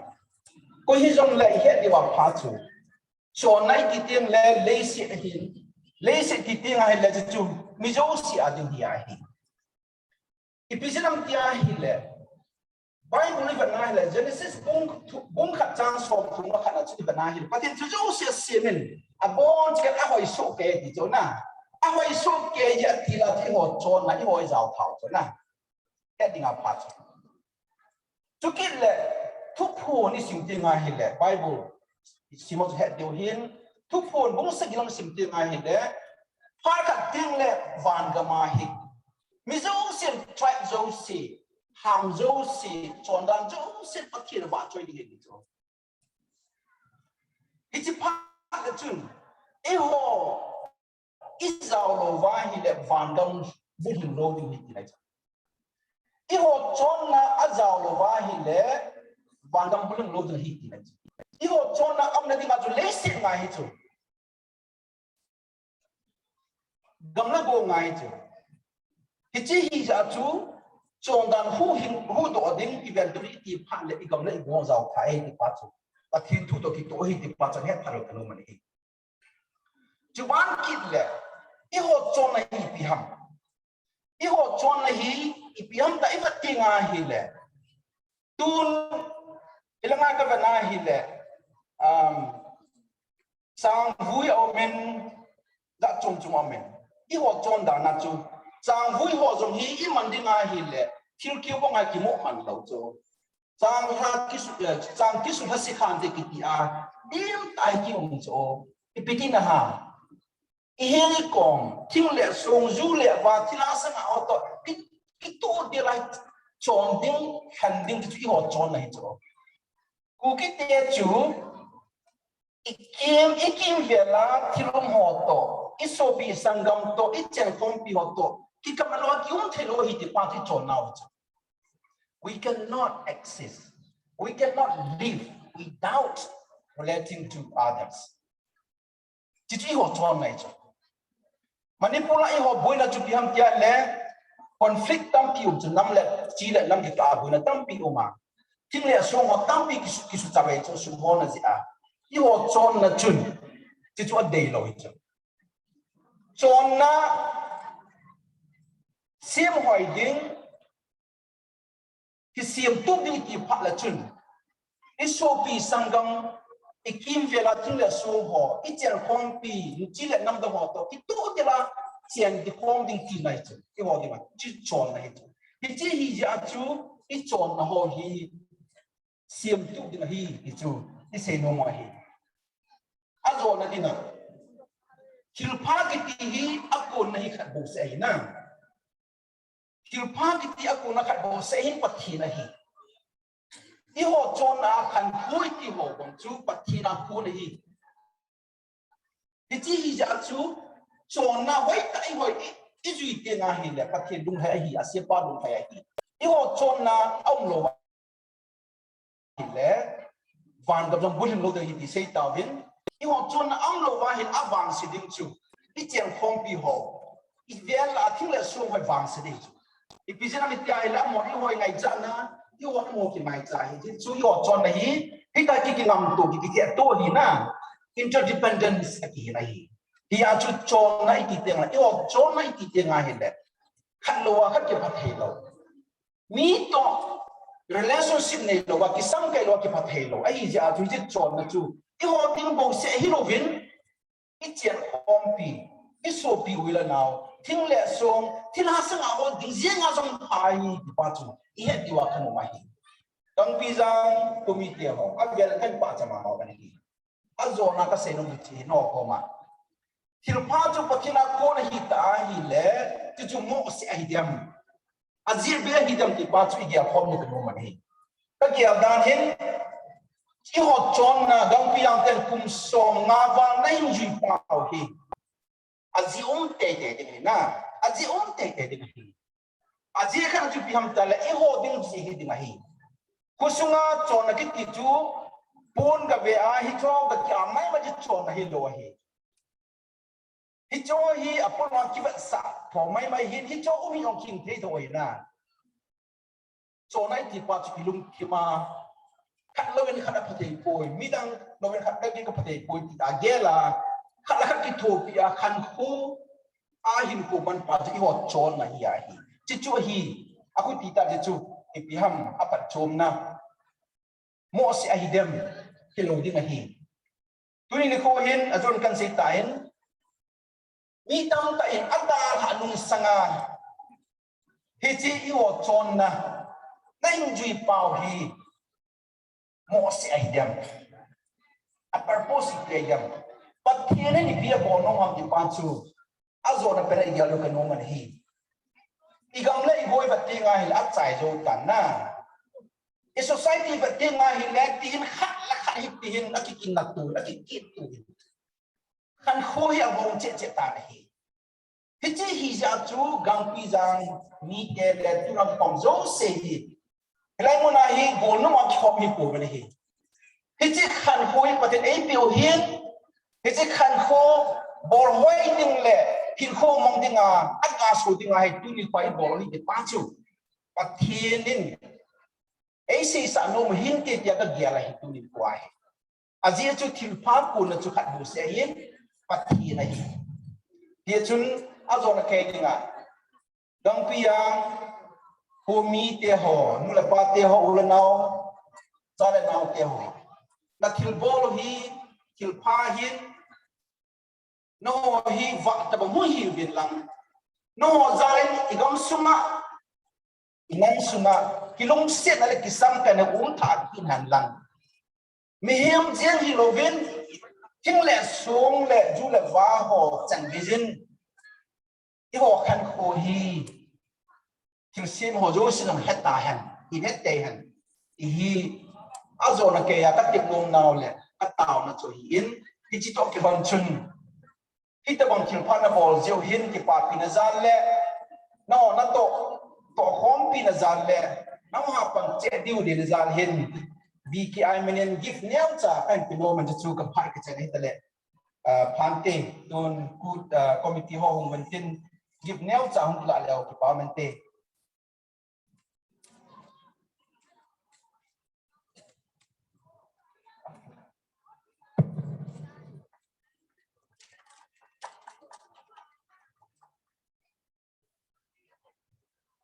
Empowerment, BKI, King Sothan, BKI, Namkan Kokido, Nadinga, Tukila,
Cái audio mute na bol ka eh.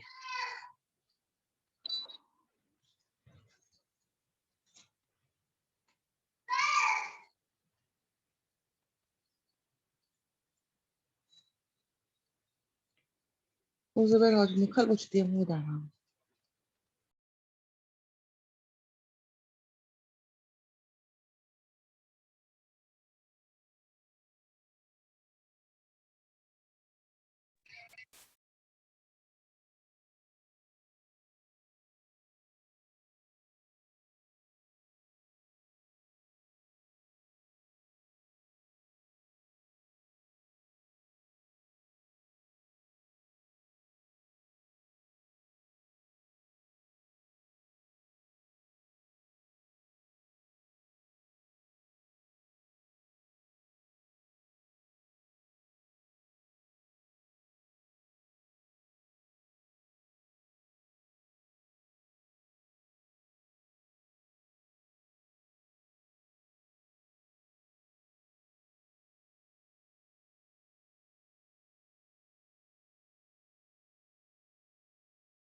Joseph ang video kitilamin.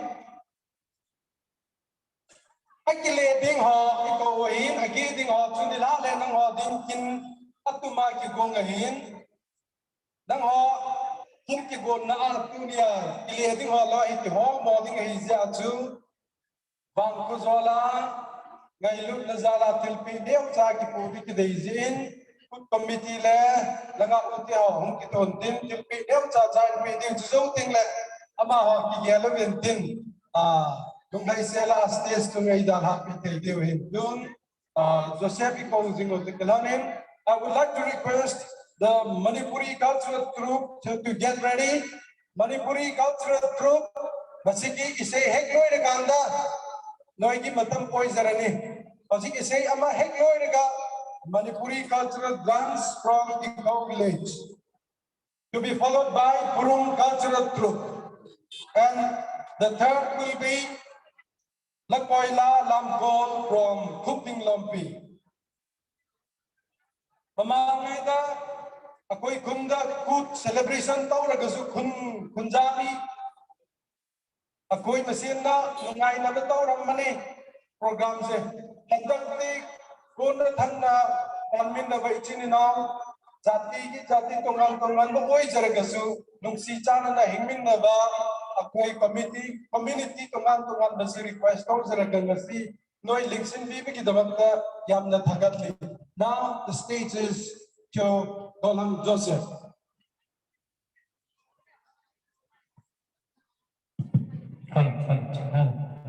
Hello. Miki hozo si na bon jawin sulpa. Tuni Diamond Jubilee Juta Lepot celebration. Ulathia komjin patin thangwan na kaintin. Bungla akut pang kontong sungati lai sai.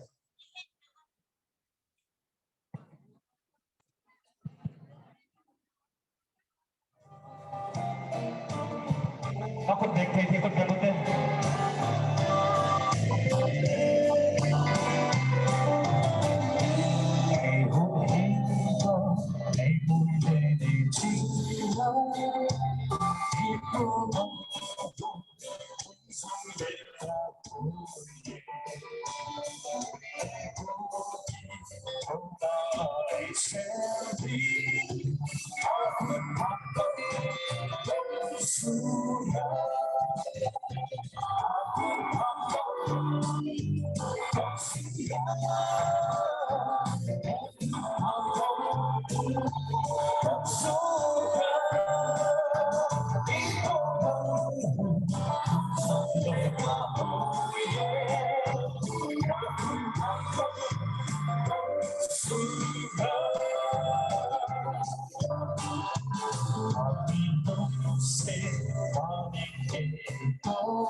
Now we shall call upon the Manipuri culture group from Ikau village.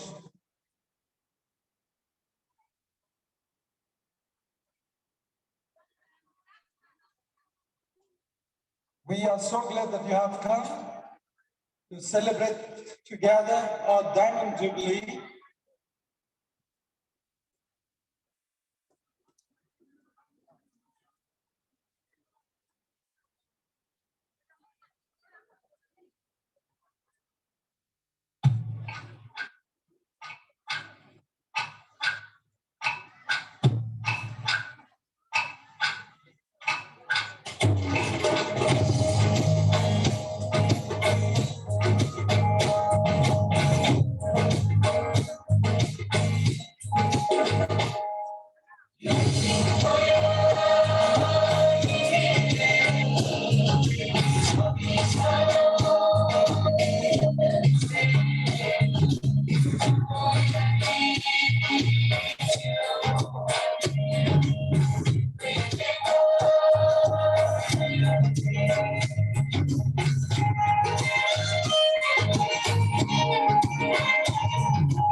Yamna nungaizari ichilinaw ikongdagi tapi riba inausik na jogoy pasaba sabi bagi damagta arawa pongze Jose purum dagi ichilinaw sing pongzari.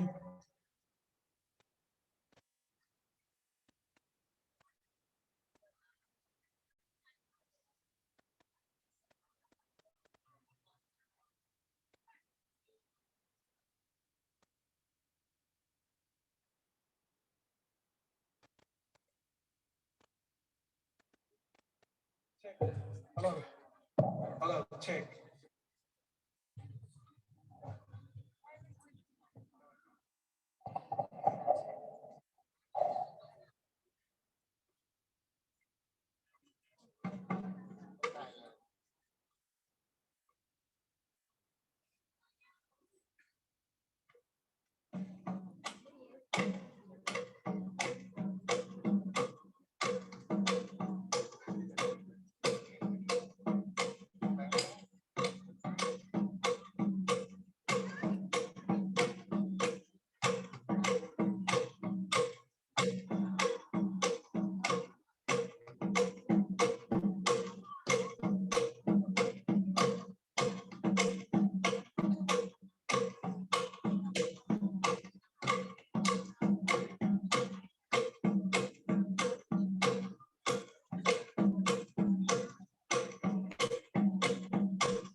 matungdagi inausing matakta harawa pongze. Tun la satingin ajajai ni ki bot pi bintin hichi lom hong ki chai chai le aman lan sa video chi yo pha le holim na cham cha ingai ki diwahin mi pi ho kon kon tat na pang sing hoite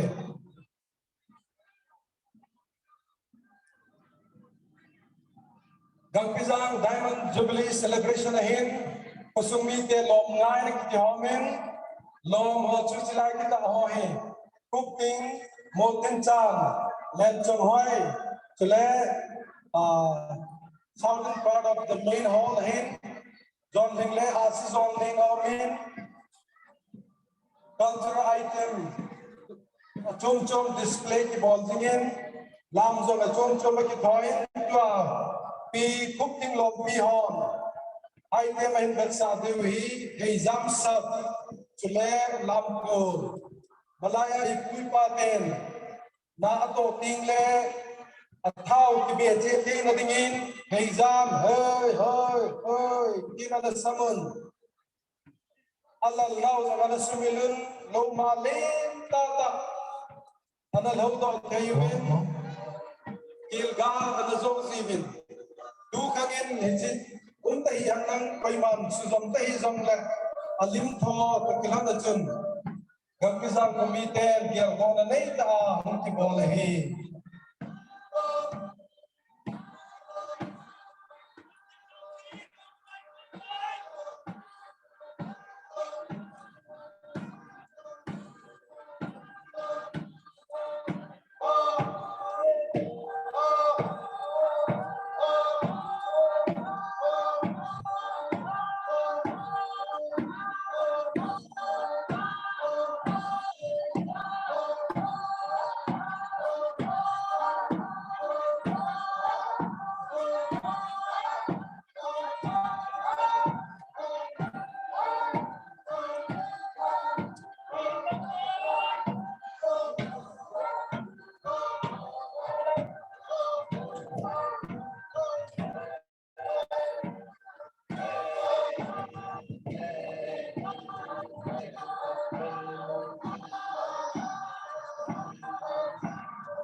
boy zak ne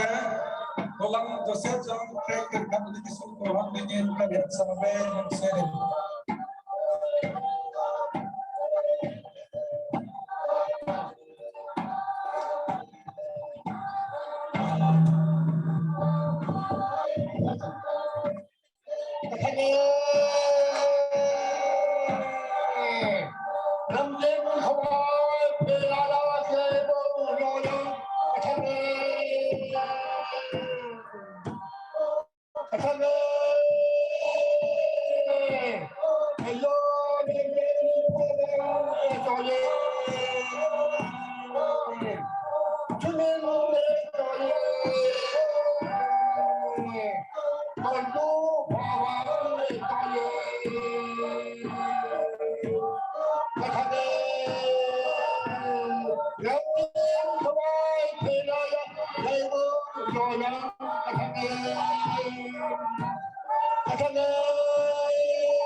Koila hong ki pating le komite ho na sa thi challenge sa hung te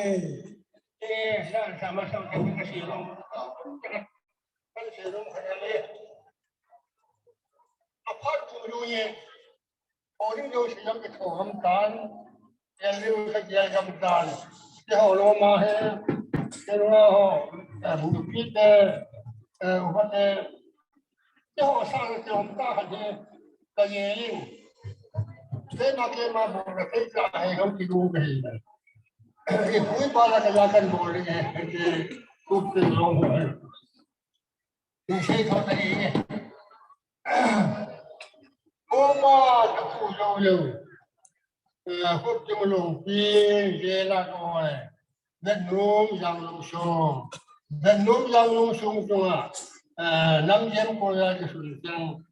cùng số nào lên cùng cái hệ tính cái này như là hôm chúng ta cùng số của Diamond Jubilee khăn sát đi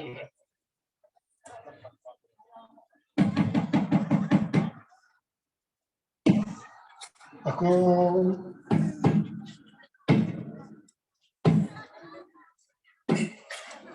Upayatana puso Bukting lompin sa lalo Bukting lompin sa lalo Bukting lompin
Diamond Jubilee,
Hey cùng kỳ hay tin kỳ về ông không ta cũng sống tu ê là hồ em ăn chừng ê đàn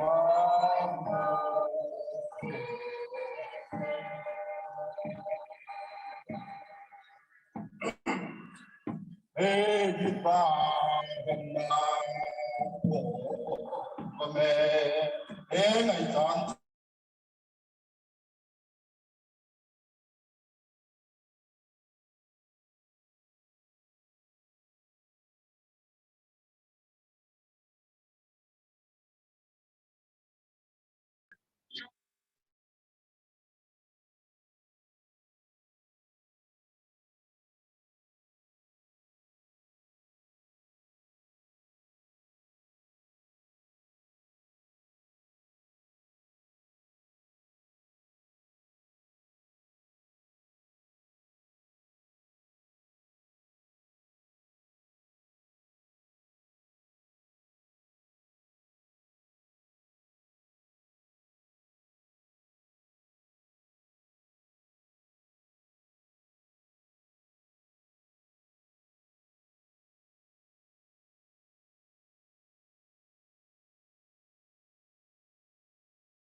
Thank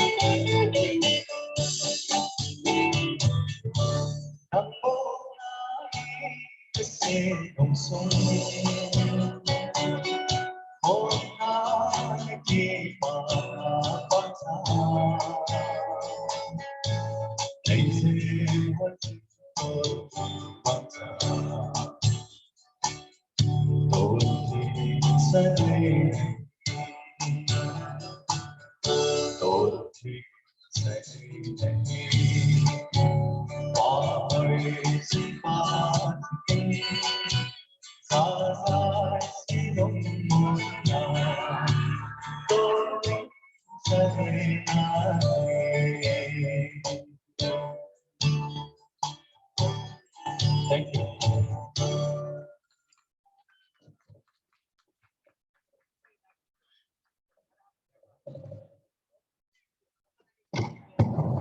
Kipaumin, Zazai to the Kipatu save the Gilhanin to a he, holding the parting idea with him, AB Society Suladina, a team Ging Officer Lin, Patum Pine Hola Avakat, to Christopher Dongale, INAP, Juliana, he holding a Cookie Gospel Artists Association, Kuga having a advisor at Kaneu Katahin, Amma Kagavil Nikaduva, good program on Kaneve. Nay ngày luôn qua là nay không bị thiếu hi cái tiền này là dễ chân tu ni làm ăn rồi ngày luôn nay tên là hùng đá là chúng ta tu xây tu cho nên Christopher Dongal Olim the part of Kevin chiều tiếng là anh này biến rộng và chăm chạy là bị điều hi ra là nay của mình cần cố về sợ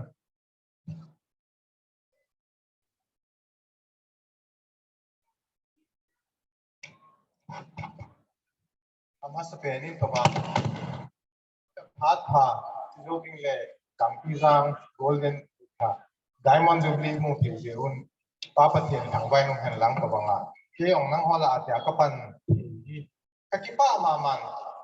dunia tu kaloy nung tiyo ke ati yahi le doa ikat now pa na say kabanga tu kahung tunwa hi le doa hi tu say dinga 80 wa hi le kayong tu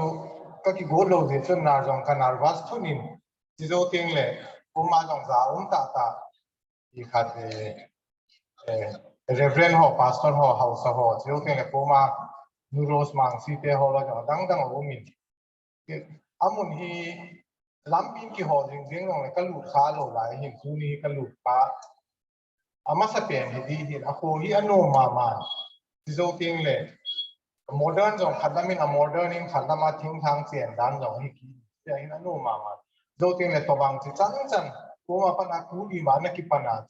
modern ku ki hi manipura hi he nu hi e ho a hi ko ma pa na ki pa na hi ti mai he na do ting le dunia jong thili ma ki ko da ni ko be na hi le thil ho hi a detail ma ma a mi ho hi ki ti ha very enthusiastic tha thanom chi do ting le i a thi bo hi a detail ipiti dia aneu cha chan mo ati aga bol mai ti a bol jong hilo ti hoi a theng theng a emi la hi ya ti ga ti ka hi hoi lai video dung hoi lai dung akun foreign gamin ki mo le thubia sa ki sabi hi ya thila bol da la bol da ko be na hi le details so umma ma address ni mo on ko be na hi le everything to ai khan alam ho jong a thimun ala sa ho jong a thimun jo te ne ke yong ko banga hung bang the hi bang kha ka ti san jo ting le ano ma ma jo ting le dang phi jang ngong ya khu jong ya no ma ma tu pi hin ipiti di ha ya hin progress to i kha thil pha jo ting che apana dang pi jang a pana hin thil phang en ya hung su si ki pa ti rum ka samaman emi culture and tradition ha choyin a choi sang on ki pa um ka sang ki chan chu hitan ka ki pa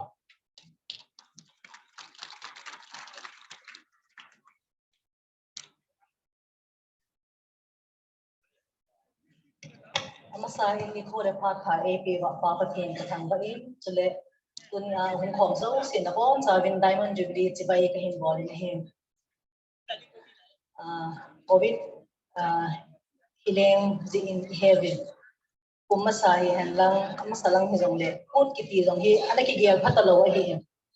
ahile tu kumadinga o mangcha te ni an seva hi le ke ong chu katha no min chule tunia itlaya Gangpijang o acheng zo se chule tunia guest zaung ta pangho zo se la so hi hanlang mi pi ho chule adi sitin organizing committee ho zan ho chavin kazana le kangai lona salam kahin pe ne he put kiti hi ihesum kevin akimandan ho zong he za chung chung mai masang lai chun infal muna anikiman lai chun itiham tua to bang thim hin timayutin tua to bang kim hin ana chi ha achi ena hi le itiham za chung zek ina ahung ki he do ena hi le put iti ting le izo si pan na thei zong hi be se lo hin dong ahung umin akho le zing a hi wangin la tin zo se hi aphat pan na dinga chu lamkai hoi an ge lo ba an bol jiu chu a hi tu ni a chilai muna put ki mang hi ka be da hi le a hi ding bang ta put ki bol chu ka sa in nom ka sa in ki paung ka sama ma jingin chilaya in neo ki so ho jong hi in ating le laya sung jong hoi ta na tung do ovin ating le stage ho dan hi hanlang ating le di a program ki bondan ho zo se hi bela hi le ki pa ma jingin kan ki pa pi ma jingin agu ho zo se chunga be din ki pa tho ka sei no men he chan chu ke ma hong lim na phat hi hanlang put keito apa to kahong panna bahim akipanta nga la hi le min chu bang bo nga monda nga long chu put kiti chu kizalo jong lo ding ko bang a hin tu ta di ava hi chi ji chun Gangpijang put a ki chi a hi le hi the kam khamin ki thu pi na tam lo jong le ki pele phan te ti hi kan ge lo ba hi chu tu mangcha in hong san pe han lang ki pa umin te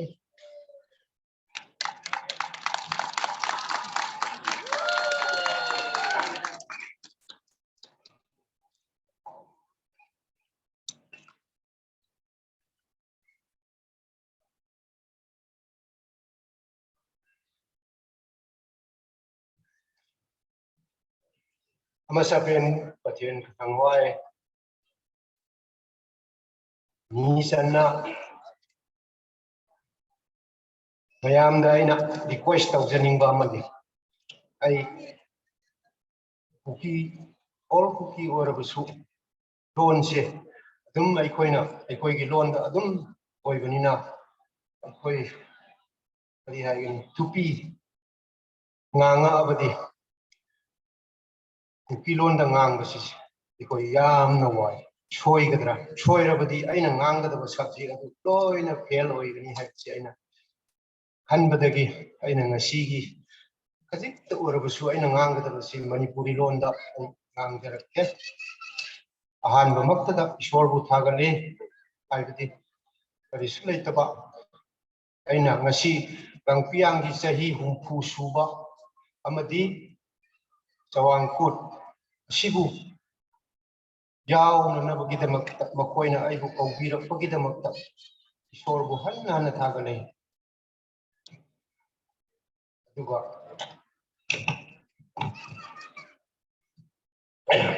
aina ngangingai su karisu leite adubo aina Gangpijang gi maramda aina khajitang khangjaba aina khara aina phongdok chaningi haibadi Gangpijang asi 1961 March 23 asida makoi masigi mafam asida lakpani makoi kauram basi ya adubo aikoi gi record ade March 23 March 23 gi ahing da lakpani makoi aikoi ꯈꯨꯟꯒꯤ ꯃꯤꯅꯁꯨ ꯑꯩꯈꯣꯏ ꯄꯨꯔꯨꯝꯒꯤ ꯃꯤꯅ ꯑꯩꯈꯣꯏ ꯈꯪꯗꯦ ꯅꯣꯡꯉꯥꯜꯂꯛꯄꯗ ꯑꯩꯈꯣꯏ ꯃꯁꯤꯒꯤ ꯂꯝꯗ ꯎꯌꯨꯡ ꯉꯥꯛꯇ ꯍꯧꯗꯨꯅ ꯒꯝꯄꯤ ꯊꯤꯡ ꯉꯥꯛꯇ ꯍꯧꯗꯨꯅ ꯁꯨꯃꯥꯏꯅ ꯂꯩꯕꯅꯤ ꯑꯗꯨꯕꯨ ꯑꯁꯤꯒꯤ ꯃꯔꯛꯁꯤꯗ ꯃꯈꯣꯏ ꯑꯍꯤꯡꯗ ꯃꯈꯣꯏ ꯂꯩꯔꯝꯃꯤ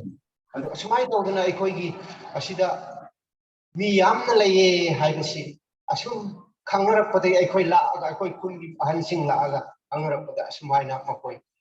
ꯃꯊꯛꯂꯣꯝꯗꯒꯤ ꯃꯈꯣꯏ ꯑꯁꯦ ꯑꯍꯤꯡꯗ ꯂꯥꯛꯄꯅꯤ ꯍꯥꯏꯕꯁꯤ ꯃꯈꯣꯏ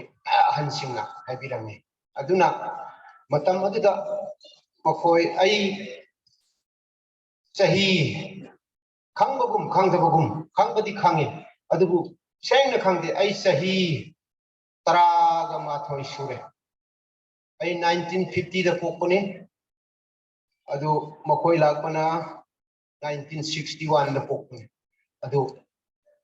ꯃꯇꯝ ꯑꯗꯨꯗ ꯃꯈꯣꯏ ꯂꯥꯛꯄꯁꯦ ꯈꯨꯟ 5ꯒꯤ ꯃꯤꯁꯤ ꯈꯨꯂꯥꯛꯄ 5ꯅꯤ ꯃꯁꯤꯗ ꯂꯥꯛꯄꯁꯦ ꯑꯍꯥꯟꯕꯗ ꯈꯣꯀꯣꯟ ꯑꯗꯒꯤ ꯑꯅꯤꯁꯨꯕꯗ ꯂꯨꯏꯄꯤ ꯑꯗꯒꯤ ꯑꯍꯨꯝꯁꯨꯕꯗ ꯂꯩꯁꯥꯡꯐꯨꯡ ꯃꯔꯤꯁꯨꯕꯗ ꯆꯥꯡꯁꯥꯡ ꯑꯗꯒꯤ 5ꯁꯨꯕꯗ ꯁꯦꯜꯁꯤ ꯍꯥꯏꯕ ꯈꯨꯟ 5 ꯑꯁꯤ ꯃꯐꯝ ꯑꯁꯤꯗ ꯂꯥꯛꯄꯅꯤ ꯑꯗꯨꯕꯨ ꯍꯧꯖꯤꯛꯇꯤ ꯑꯃꯔꯣꯝꯗ ꯍꯥꯏꯔꯒ ꯂꯥꯛꯏꯕꯗꯨ ꯈꯨꯟꯒꯤ ꯈꯨꯂꯥꯛꯄ ꯂꯣꯏꯅ ꯂꯥꯛꯄꯅꯤꯅ ꯃꯔꯝ ꯑꯃꯗ ꯍꯥꯏꯔꯕꯗꯤ ꯂꯣꯛ ꯑꯃꯗ ꯀꯩ 2-3 ꯄꯨꯟꯕ ꯌꯥꯗꯕꯅꯤꯅ ꯃꯈꯣꯏ ꯂꯣꯏꯅ ꯃꯥꯒꯤ ꯍꯧꯖꯤꯛꯇꯤ ꯃꯐꯝꯗ ꯂꯣꯏꯅ ꯍꯣꯡꯈ꯭ꯔꯦ ꯈꯨꯟ ꯁꯦꯝꯈ꯭ꯔꯦ ꯈꯣꯀꯣꯟꯅ ꯋꯥꯀꯟ ꯑꯦꯔꯤꯌꯥꯗ ꯂꯩꯈ꯭ꯔꯦ ꯑꯗꯒꯤ ꯆꯥꯡꯁꯥꯡꯅ ꯀꯔꯤ ꯁꯇꯥꯡ ꯑꯦꯔꯤꯌꯥꯗ ꯂꯩꯈ꯭ꯔꯦ ꯑꯗꯒꯤ ꯑꯇꯩꯁꯤꯗꯤ ꯈꯪꯗ꯭ꯔꯦ ꯂꯩꯁꯥꯡꯐꯨꯡ ꯍꯥꯏꯕꯁꯤ ꯀꯗꯥꯏꯗ ꯂꯩꯈ꯭ꯔꯕ꯭ꯔꯥ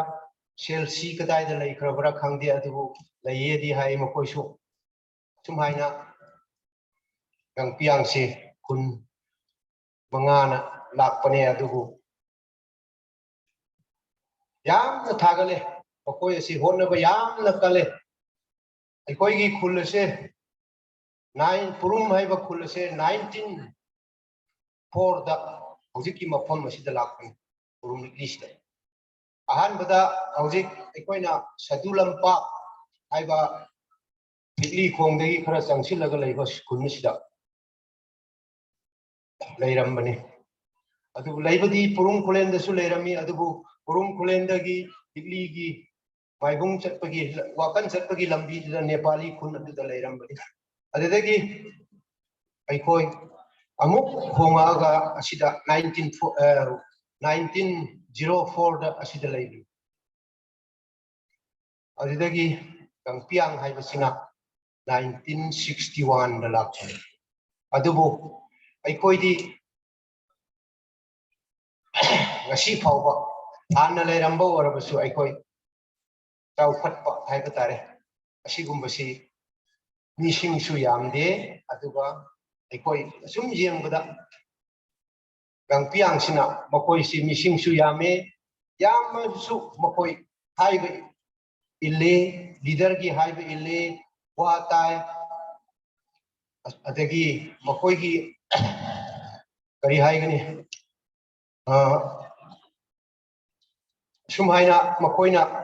ahal laman singna haiba leader singna haiba wadu loina makha thangba singna loina ille aduna makoidi chawkhat pa haiba si nongma nonggi adum chawkhalai adubu matam aduda leiramba makoina hongokpada leiramba ahal laman singdu hojikti ama tasu leitre sopnagi sida aikoigi ahal police oiba maha asi khakta leire aina khangada nupadadi nupidadi ai khangre adubu ahan asi tamadida adum leirakpani haibasi aina khangi aduna aina khwai degi thagatpadi ngasai haibagumna gangpiang ase Thai na akoina khangakpadagi akoina culture se adum cultural dance adagi atai se adum makoi thadokte Christian oirabusu makoina masi thadokte masi aina khanbada yamna phai haibadi jati ama oiraga aikoi culture se Christian oirabusu aikoi culture se thadoktrabadi aikoi identity culture asina aikoi karisu khangdrabusu masi aikoi identity card kumbane hoji kande haradi aikoi sakta Aadhaar card haibta modi gi hakti asigumbane haibasi aina khale kana gumba ma ai etu gi jati ne hairaga nangi culture di kadai mukta tawro o hairadi ai khangdre hairadi matu magi hawrokam khangdraba lamang naraba mi amni haibasi aikoina khange aduna piangdi thaina ipai pu kohen hoi adagi atai sida leiramba hansing adagi aikoigi school founder oiramba han makoisi gi hakta adum Christian su oi culture si su adum saukhatna bo honai moi adum recognize tawraga makoi Delhi da kadai da mafam da makoi jagoi sabu satni aduna yamna harawe aduna gangpiang harabasu masidi sahi humpu sure angang natre mi da harabadi sahi humpu yorok pahabisi pare punsi tangkai hemkre ni oi bagi aduna ahan oire aduna aina haningbadi yamna thagale aduna matam khudingmakta mohoi ishorna chanbiba oisnu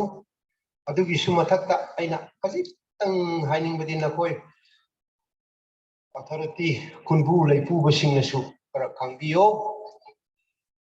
aikoi nakoinadi aikoi nakoigi border se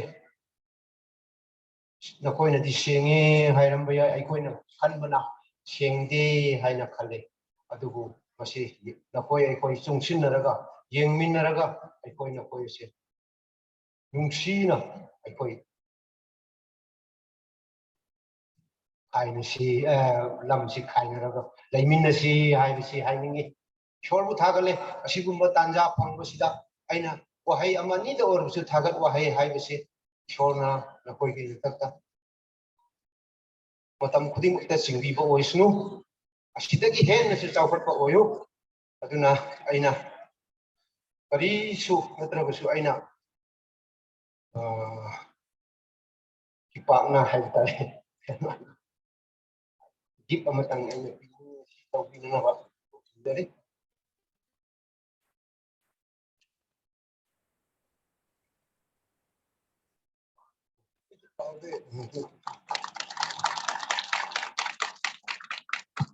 Pamin purum hausapu puachonga kon haulimna kaita kelegilta ta ai sei pibin purum hausapu purangin thoi ama ngai lula kato na wanga Gangpijang jong hi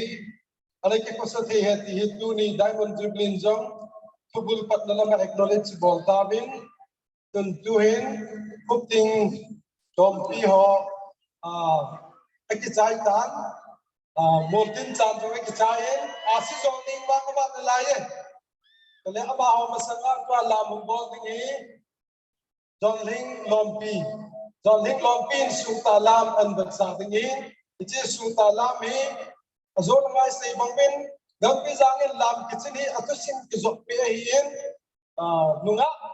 Gangpijang nunga tất cả họ chắc cái tạo hồ cái hành na anh này gì Sutala Mahie, Hichi Sutala in vật sa tiêu hi John Ling Lompi Hichi zo le Honglim na hung nay ding la hung masan tin chiêu ting le Honglim na ni kon pi ding Cookie Women Union langa nu mang si jong ali ki bong in tin le Riders Club Hall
Ichi lam kicai cai le lai sa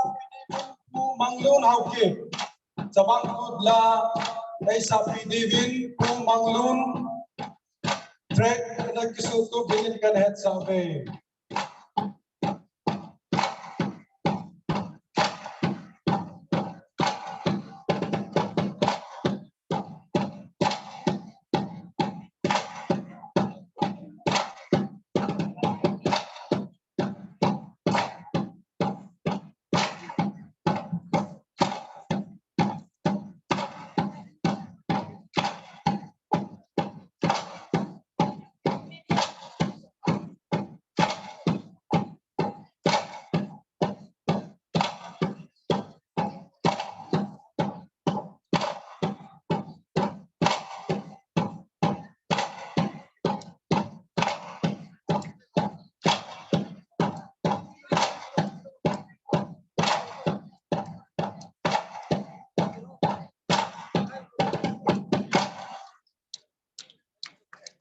Kipame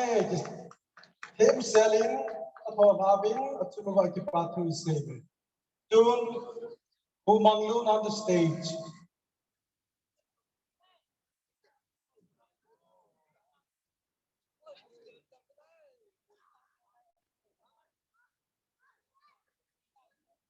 Asizolling hozung ay nakigol pising ubintin aban parang tikodihin who manglunin Chavang Kut la en sa chai piting ule komitiin til pina kipatil pina phat lai tin kolang boiling tang zong silanga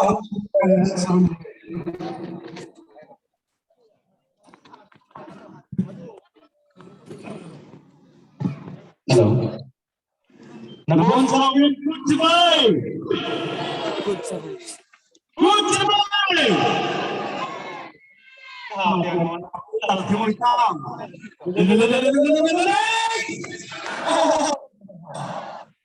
Kut la. Lamhin dongalin nagdi akai kin yin sila sa ano.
Okay, kami todos go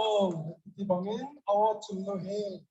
Saat dia kolangkan mengatakan tu tergezen awat ikhalawa paising patin tanpa ada pevin hill. Tung komite lagi dipatu sena tulai dipatin pideu saat jangkan penomobin Reverend Pen Longdim. JBC Gambit number Somlako Pastor Pu Tim do P20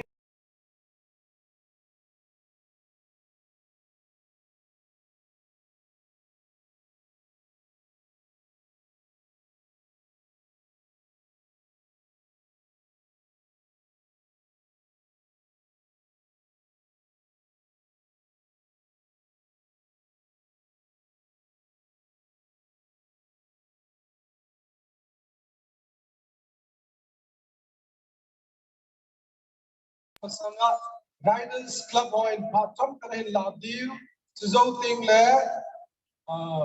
program Abang Balai Hunsala Yuhe Gambi Pastor Zong Le Komite Hin Bangai Hin Piwa No Tai Chok Phong Piwai Lam Phong Piu Tagaw Lam Tua Zong E Hil Zingo Pastor Pu Song Zong E Ham Do Pibin Tule Zana En Zong Anu Palhanin Sdes Yunga Zat Zare Bol Pibin Kaki Pave Patin Patin Bozingam Golang Boyleni Tunai Cha PhD Azwa Dr. Confer to Kilanin Committee in Zong Kipapina Sangda Kain Pivin Ipete Kam Kibol Te Kam Sai Pifu Kain Holuhi Who Christopher Teni Nupahi Kain Lunanay Tayo Pio Officer Patin Kinak Pita Aina Izibin Izibin Patin Tangbabin Tunin Zong Who Jubilee Kipapinan Dangka Sang Somga itu Pibe Kipapinan Putante Atiri Dang Sokna Pisihanan Tingai Lutna Paupi Kalpon Singhon Diamond Jubilee Adinga Comedian Adinga The Diamond of Gangpijang title Kipiju Kolang Kongkasim Auki Pai Nesel Footballer Katayin Tunin ama te song is Bengal club join hin apa house fu ama ti holin kusunga minthanna Manipur ke hilo India kum pia jong inam choi sang te ya hum isi do pa chu committee in jong ben gel do ben nang zo sin ichi Gangpijang te ku song ku jinna Jubilee hi nei that boy ti seven the chung se bati party ka same patin patin na bozi ta han te pa be Riders Club, you may come on stage and take your time. The bonds of the Riders Club Hall, Limnan, put on the bell of day. The Chikitai Taile, Asizong ho, Lom, it's a parting le, last of the new guy in England, new heading, and the King London Tin program to Hukika Lading, a yin and a head team within. Track number 4, ready to be removed. Track number 4.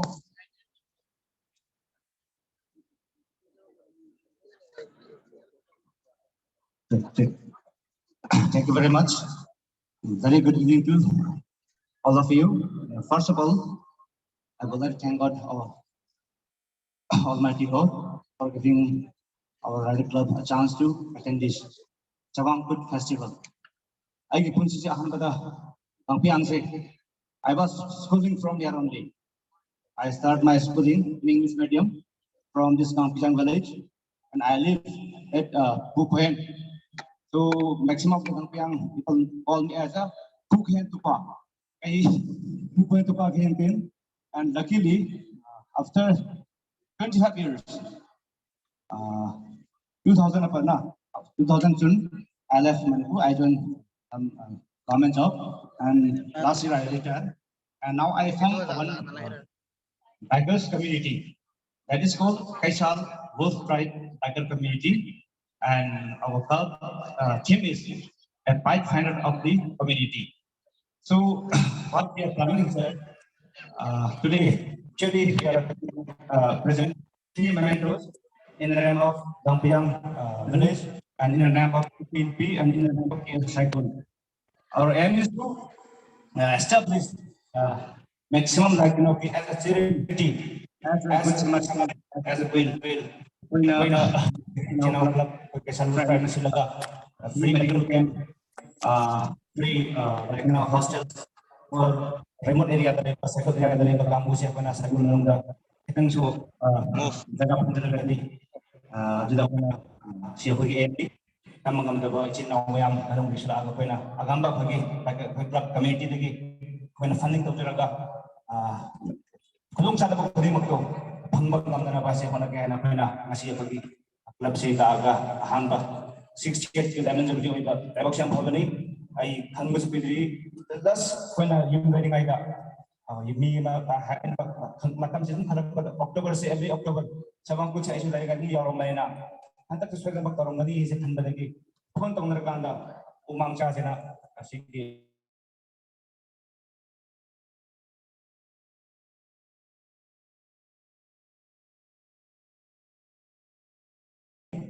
adana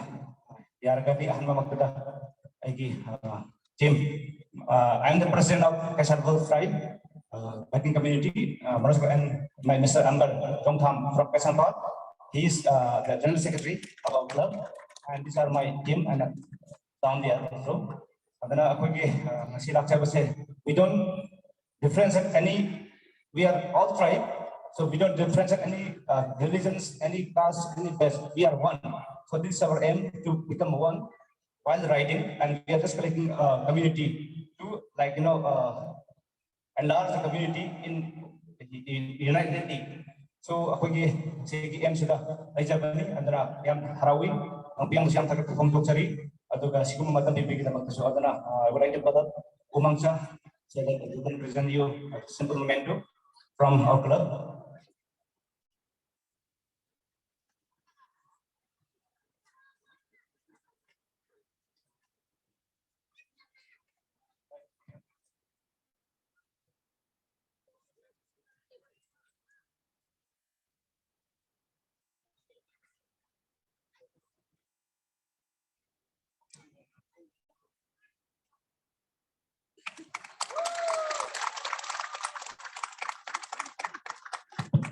Khut be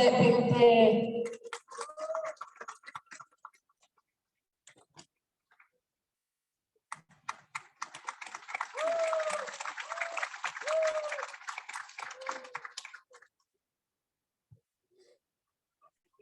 Thank you so much, riders.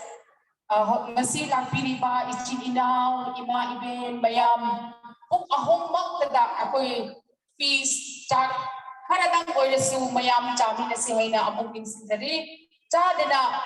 hindi linthog pi ganu Hayna good committee nigi ay na request to sa panin. Ahong ho zo sen sita anko ay lole. An delong ila to sung ida halo gibin ay hindi binahi. Riders Club Holimba Ang sena ila hello dam tim din burung kulena house ku kulen kudang at sapa tatapin pa ahin ichinalang sula nagkay katahiye ya tama kayo nanay tayo busy at pagpapatuloy sa aloy ako kay kom no pagin patay ko sa Doon, alam niyo ho, kung kimta malay kung diwihin, si zoning lompi, si zoning lemnan permanente. So, apa lagi?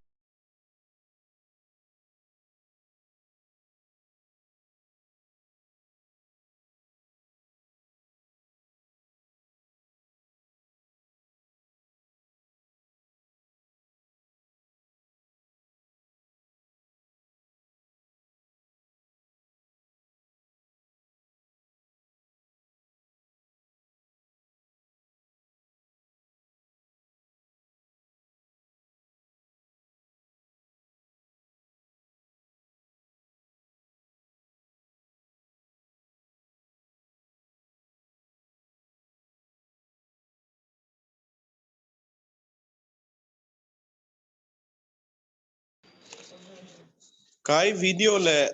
audio na off katay.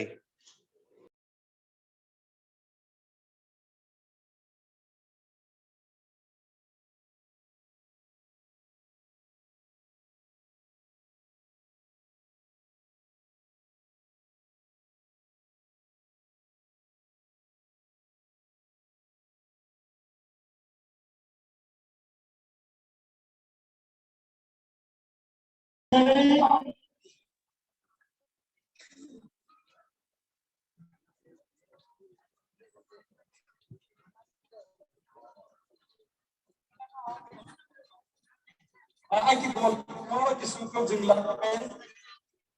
bu boys la ka isa pidibin ikopin pabilan ko ben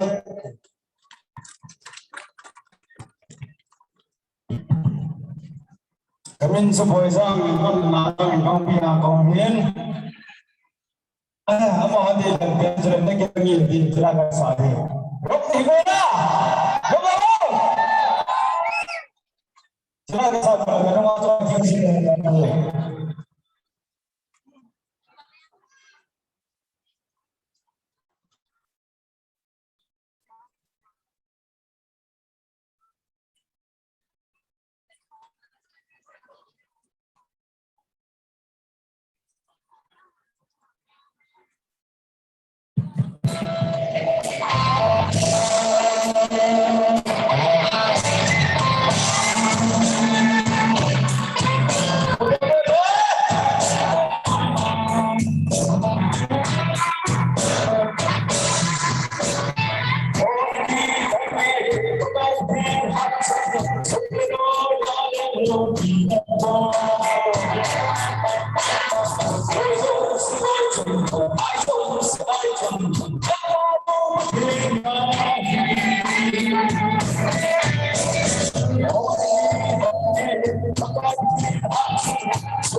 soon about it.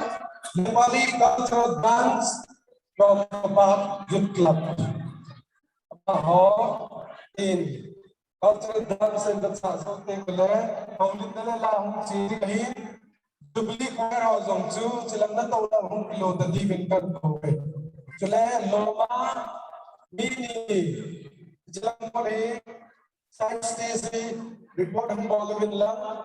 It's my Lord, the property of in Loma Mini.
Program exciting kimanchahna. That's how people in along Loma. Mini mga hostel na hopeful po na gawin. Excellent reporting nila. Zila Lego at nilating sukur ng imagine. Jetsun Loma mini. Sila Jubilee Prayer ng bansa nila. Tua hoyung tingin. Kuki women nila ang tayo. Damda ni Rose Mamsi Hockey and Covenant. It's something that lies of living. Walang presente, walang dadai, nakakita na kilang ng internet sa iyo.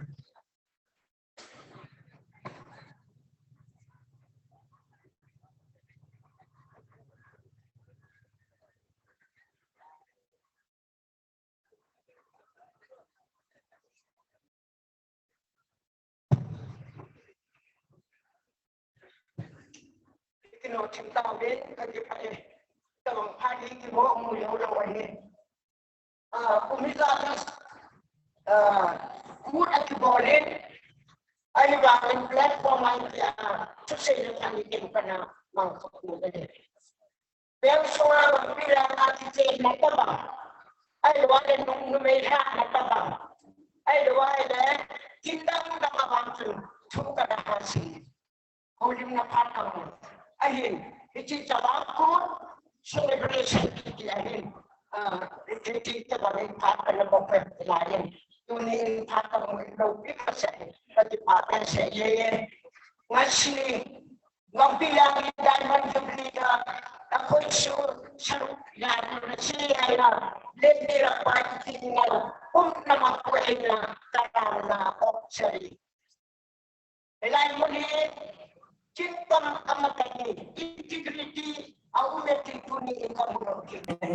ipiyenam lakisa tukisay alliance sa performance upon in kabein may tao lang agawin Nepal agawin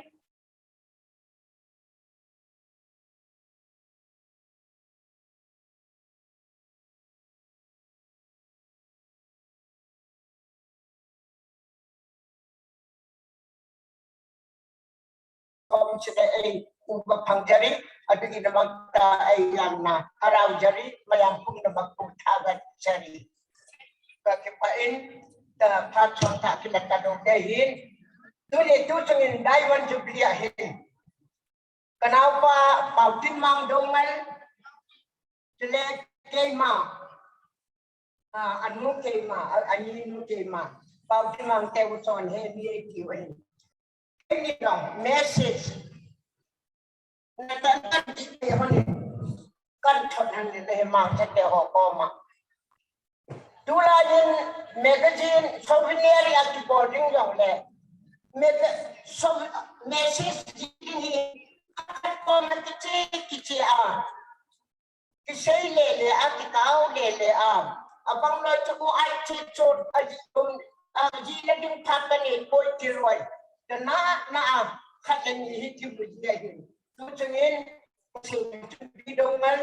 jelekay ma tipat ka akay nilong amang chate holoi kitop na kong kiti do hana message na akan bot bi hon he ka kitop na hon hitam chahin greetings from Kuki Women Union Manipur to advisor kapuhin kay individual may din ka-organization kapo Kuki Women Union Manipur iti kalangat kan sihin kanang mipite ho heping ngasura ikate Office of Kuki Women Union Manipur. I'm happy to learn that Gangpijang is celebrating its Diamond Jubilee 60 years. It's in printing computer atawatun mungkan muni adat chirwin yang le itu mipin inahet kirgi vitante Diamond Jubilee 60 years from Atindayin 16 October 2021 at Gangpijang village, and souvenir is being brought out to mark the occasion. In fact, 60 years is a long journey. The sincere efforts of Kut committee deserves to be appreciated by Gangpijang in particular and others in the area. This souvenir will certainly highlight the past and the present activities of the committee. I, on behalf of Kuki Women Union Manipur, extend a very warm greetings and best wishes to all the citizens of Gangpijang and Jubilee Committee members. I wish the publication a grand success. Long live Gangpijang Chavang Kut, Srimati Usman advisor, Kuki Women Union Manipur. Katia, wish and greetings country, Women Union Talanga, Julie of Women Union member, he to the Amako, Matorin, Kajipae, Amano, Agata, the Toyo saying, it to home now. Celebration success, celebration success, and it's a message or young TGI, Kajipae, sometimes can have vaccine. Gangpijang Diamond Jubilee ang $10 somdana 60 years imuwahitain. Koy mayo sin Diamond Jubilee mo ang luwe. Kitchen na along hi Mary sa along hi koy mayo sin Golden Jubilee mo ang luwe. Then Diamond Jubilee to PI and kitchen to sin, irrespective of caste, creed, and color, it's a cycle area. I got the own Manipur duty. It's a so caring. Gangpijang part to save men. They let tune in. Talu hoyong. Bon Savin, the hoyong shit. You get lots of caring. About up say no to there. Gangpijang, ang kipatilin. Personal socially, economically, politically, Chen establish some angumtilato. All in. It is an to him. Cycle constituency capital cut, head take cut, Piletsapi take cut,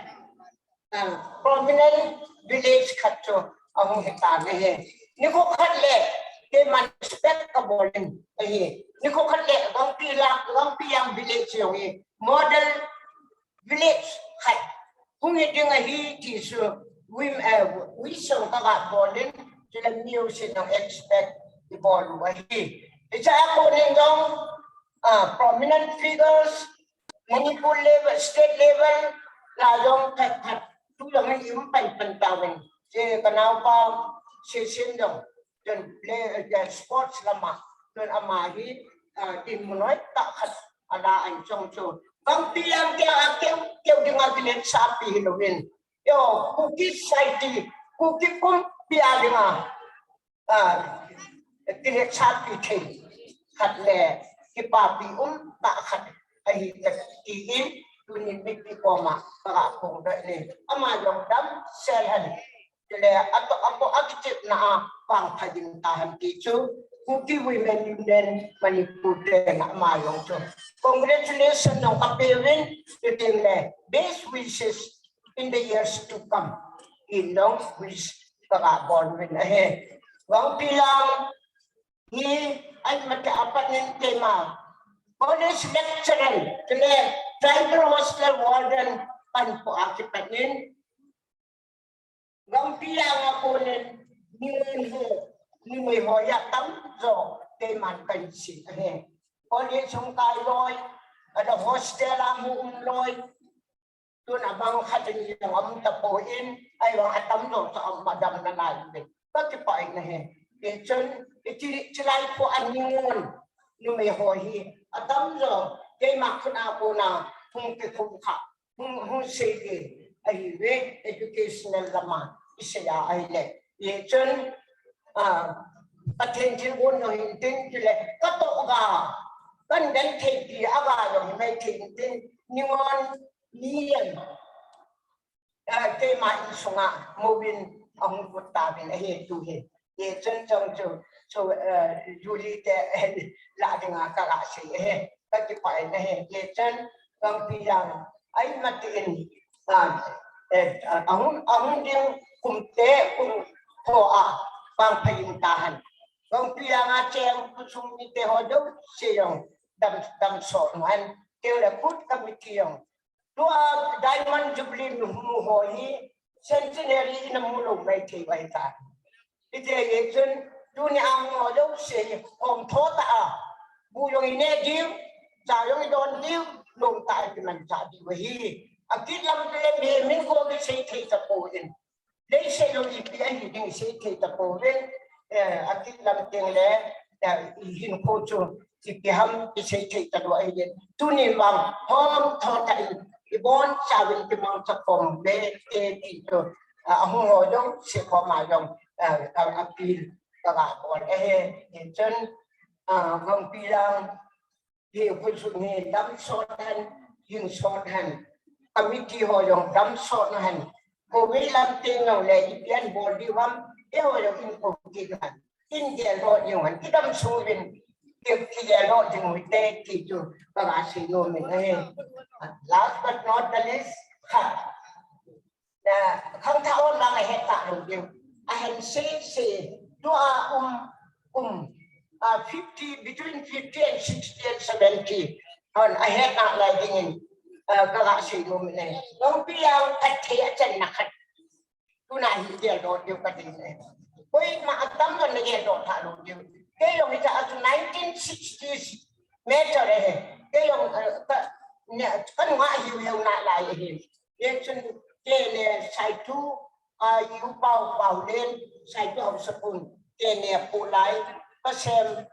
đồ ngân khai đang học kịp học lên ngày đủ mà họ phụ lại cho hết cái này cái sao chừng cái Gangpijang mà hiện phong chỉ xem cái này nhiều tâm địa sẽ đổ lại cái 1960 or 65 năm cho này achievement to xem mà thì sẽ sao những con đeo phải tới nó cái đổ lại còn chưa có lại cho cái này ya chừng lắm cái họ phải phát triển thì vậy mi khả năng tài luôn rồi Gangpijang cái này hiện luôn về ati về Gangpijang apa yujo iu pau so sai tu pasa hudong kita lo di ham ati về hudong về đây le nó to khá luôn điều vậy ama chu đâm xe là cái họ đang enemy yong le cái đồ pi yong le đâm xe là tuy là nó aku nak thả lo điều aku mà nak thả điều vậy thì cho cũng nó cái mà có cái họ chân chỉ mà cái sự điều ấy cho nên là hết cái kiểu ấy sự điều tu chân địa phát triển này anh cho đám xe là tổng phát đồ để làm là thả đồ về còn rất là họ tiền lưu lại này thì cái chuyện chỉ chú các bạn để này là cái chế họ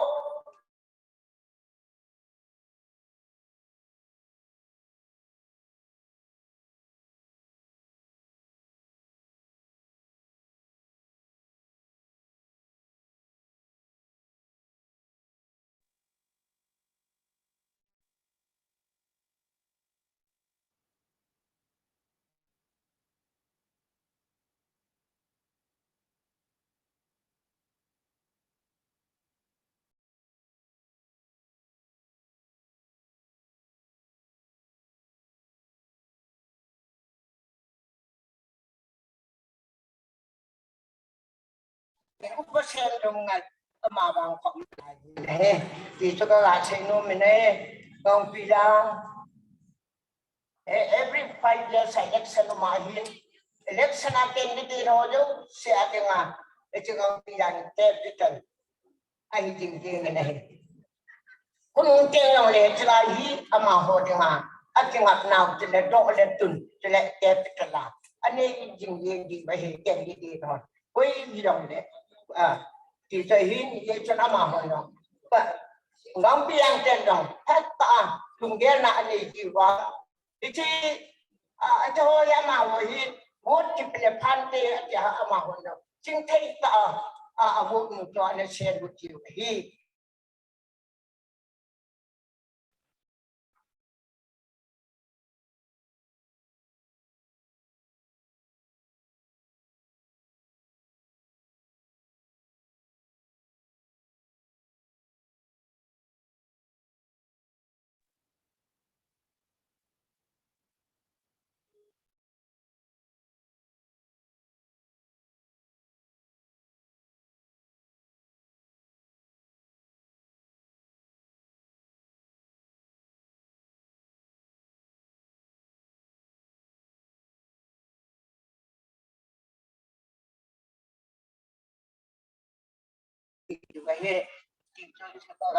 nên phát triển nên khu lớp em đang hiện phát triển bộ hành động cho nên good committee hội đồng phát triển bộ hiện tại chỉ cho cái chữ bác sĩ cho cái lớn nên cái mặt phát của mình chỉ cần cái cảnh được nó quan trọng như thế nào. Okay, quan trọng của người có thể thì bao nhiêu? Đúng xây bằng bên có lăng Joseph, cho nên có lăng Gia Giai, muốn thì trong hơn thì cái hiến cái tiền, adam tên là là ngày không tàu thế. Có lăng Joseph lên ra thì bọn cháu đi cái bảo bị đau còn bên thế. Jangan lagi jauh tekun, tay terkelanin. Lili. Oh, tinggal. Sampai kiri tay. Lili.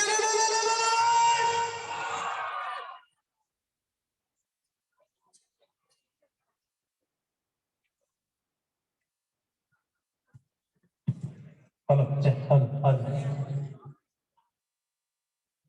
John Bumni, Janggok, Jackson, kalau kontak kayak di atau no tidak sesuai.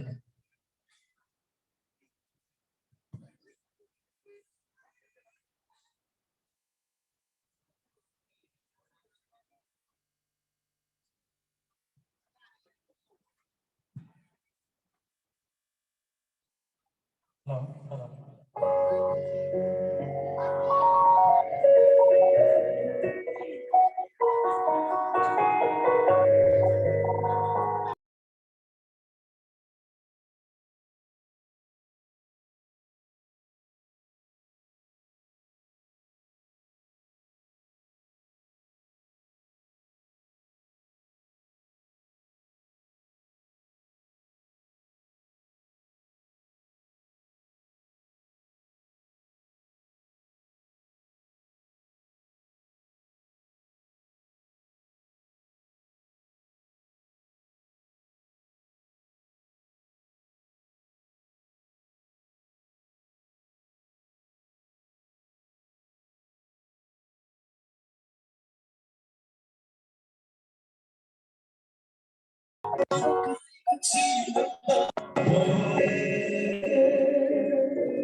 member Hozon,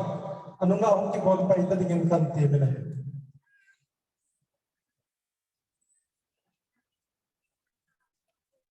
Whereon man sa zautin lay ki Khangdong na anle na tao ng nomding, zinla leng hom sa ding, kusumi ho chu alom loma, ito ba lisim na chule iwailo na kanilay na lay di wahe. Ala check.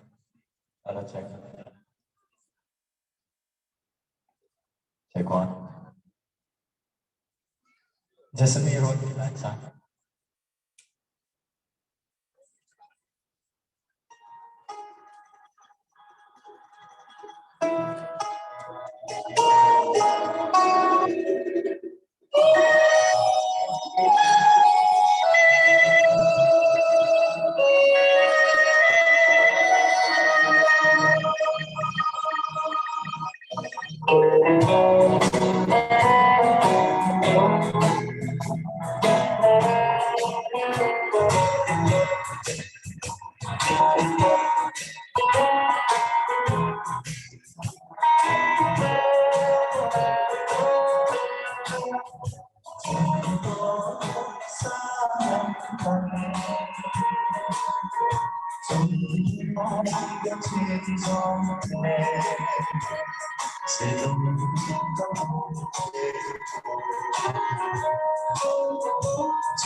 Bangalore United Theological College of Malaya. Inappi din mo kanaballe. Kapuna diya kana lazi kadahin, tujunghin kung sang nila sob nila kadhin, kung somjawin a verse tum na kanzi ben, ijujukwar memberon sa puno.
Thêm thấy về làm mà chứ.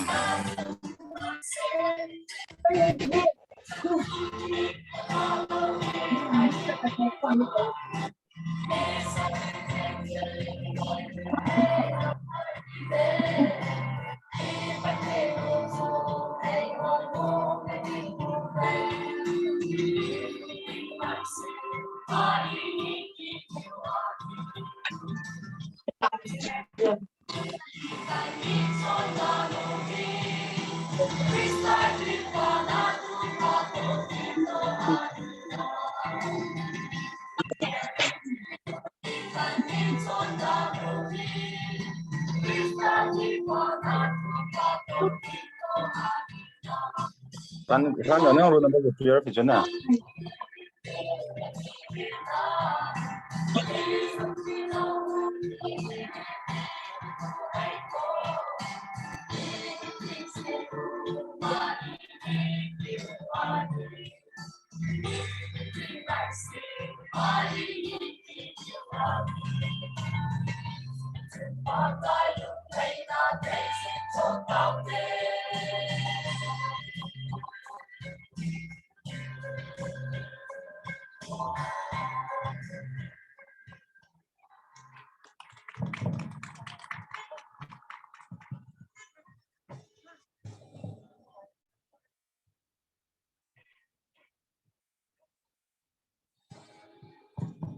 BP ibang sa natin komite.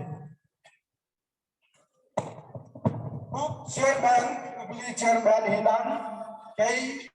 Mancha Hokiming. Kita kana may ta Jubilee ay magpampiwa.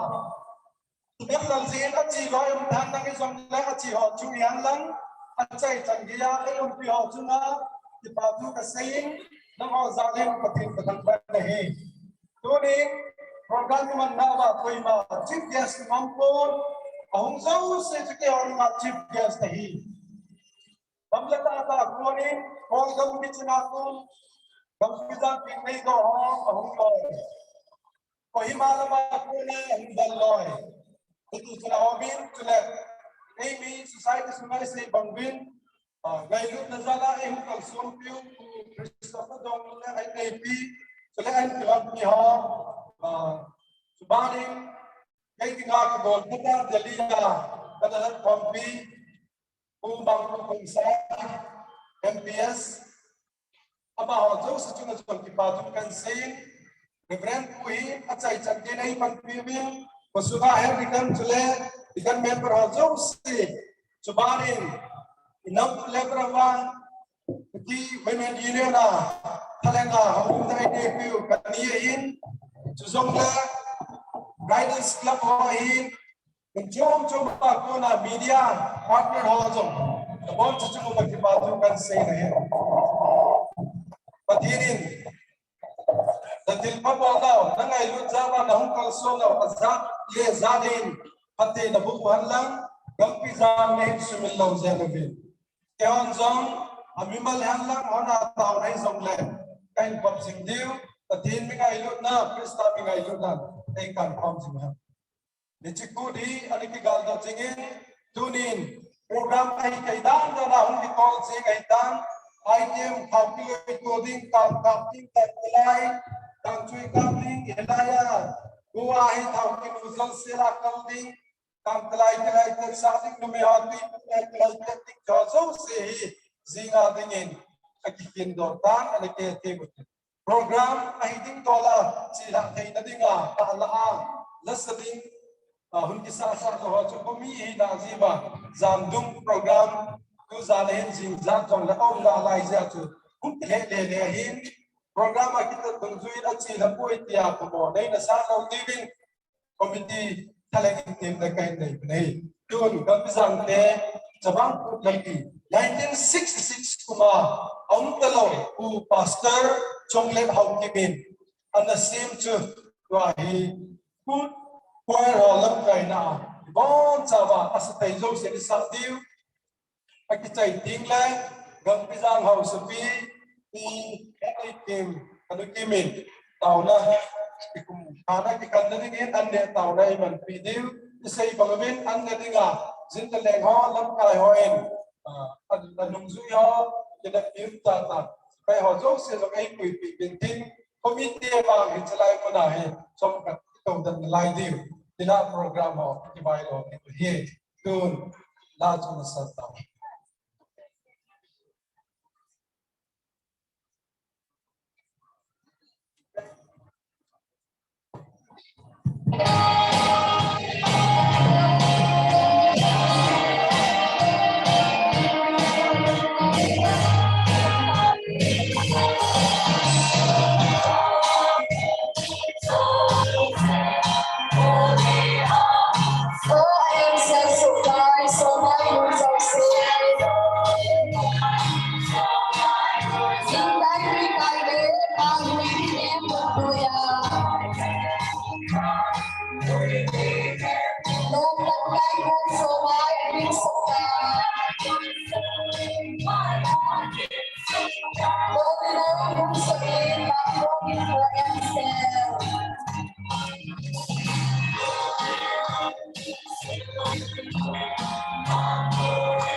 Suna jingka lama patna tempat jangge hitam sela guna daite ho do petien ini jomkan wa ipate ho isai tingta jalan mi masa sampai tang orang tahu nahin panggil tahu dia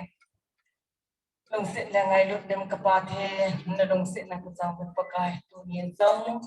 pakai gula dai ju de ham ti a kanagal dot numpa ahin la katum la kataw la te ho pakai nang manasana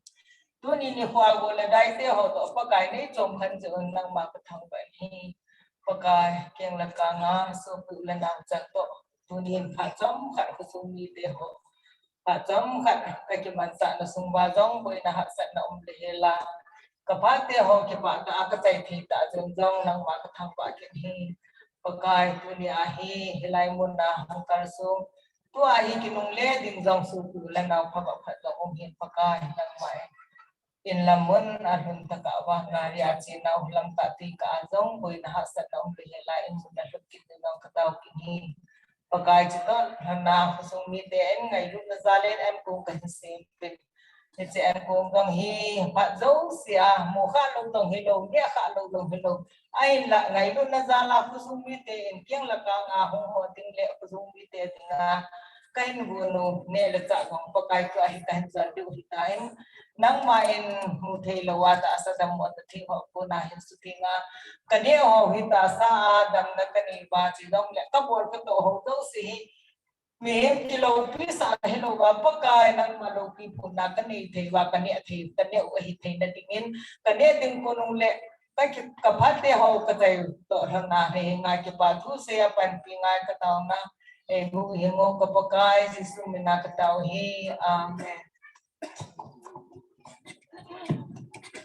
Ipao me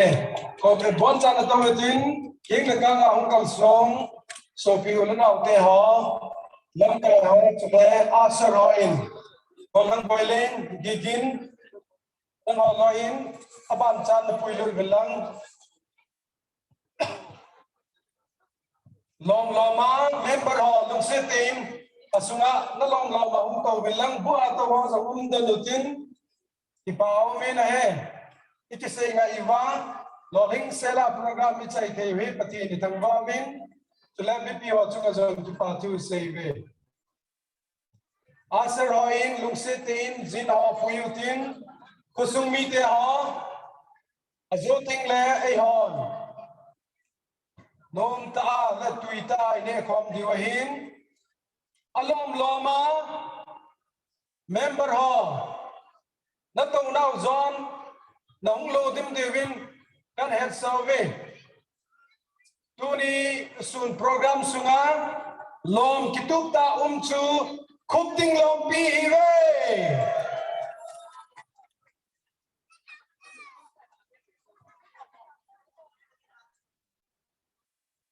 sun nalum kain program akiven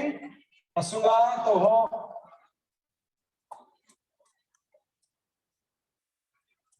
judges ho ko na jong ma ho hung ki pelutan ilom te ho he bu sungai ki mancha ho ita bangai ki mancha bam ti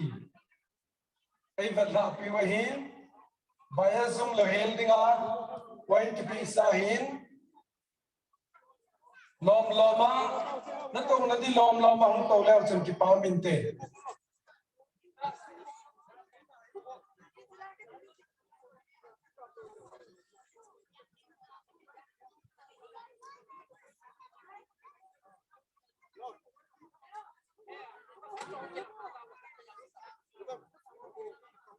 hello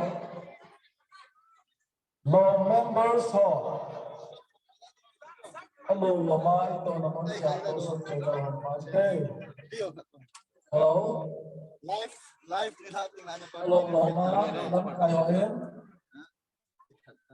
lom lama na to naman siya ba hello So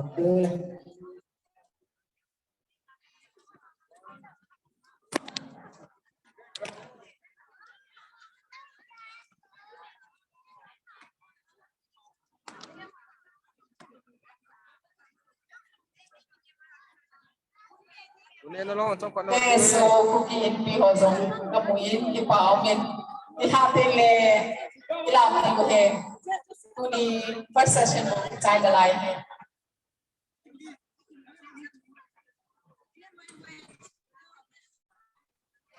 Tuni Gangpijang program live event Chan hin anang tau te kakai amuna ko na live in ball pe chunga ki pathu save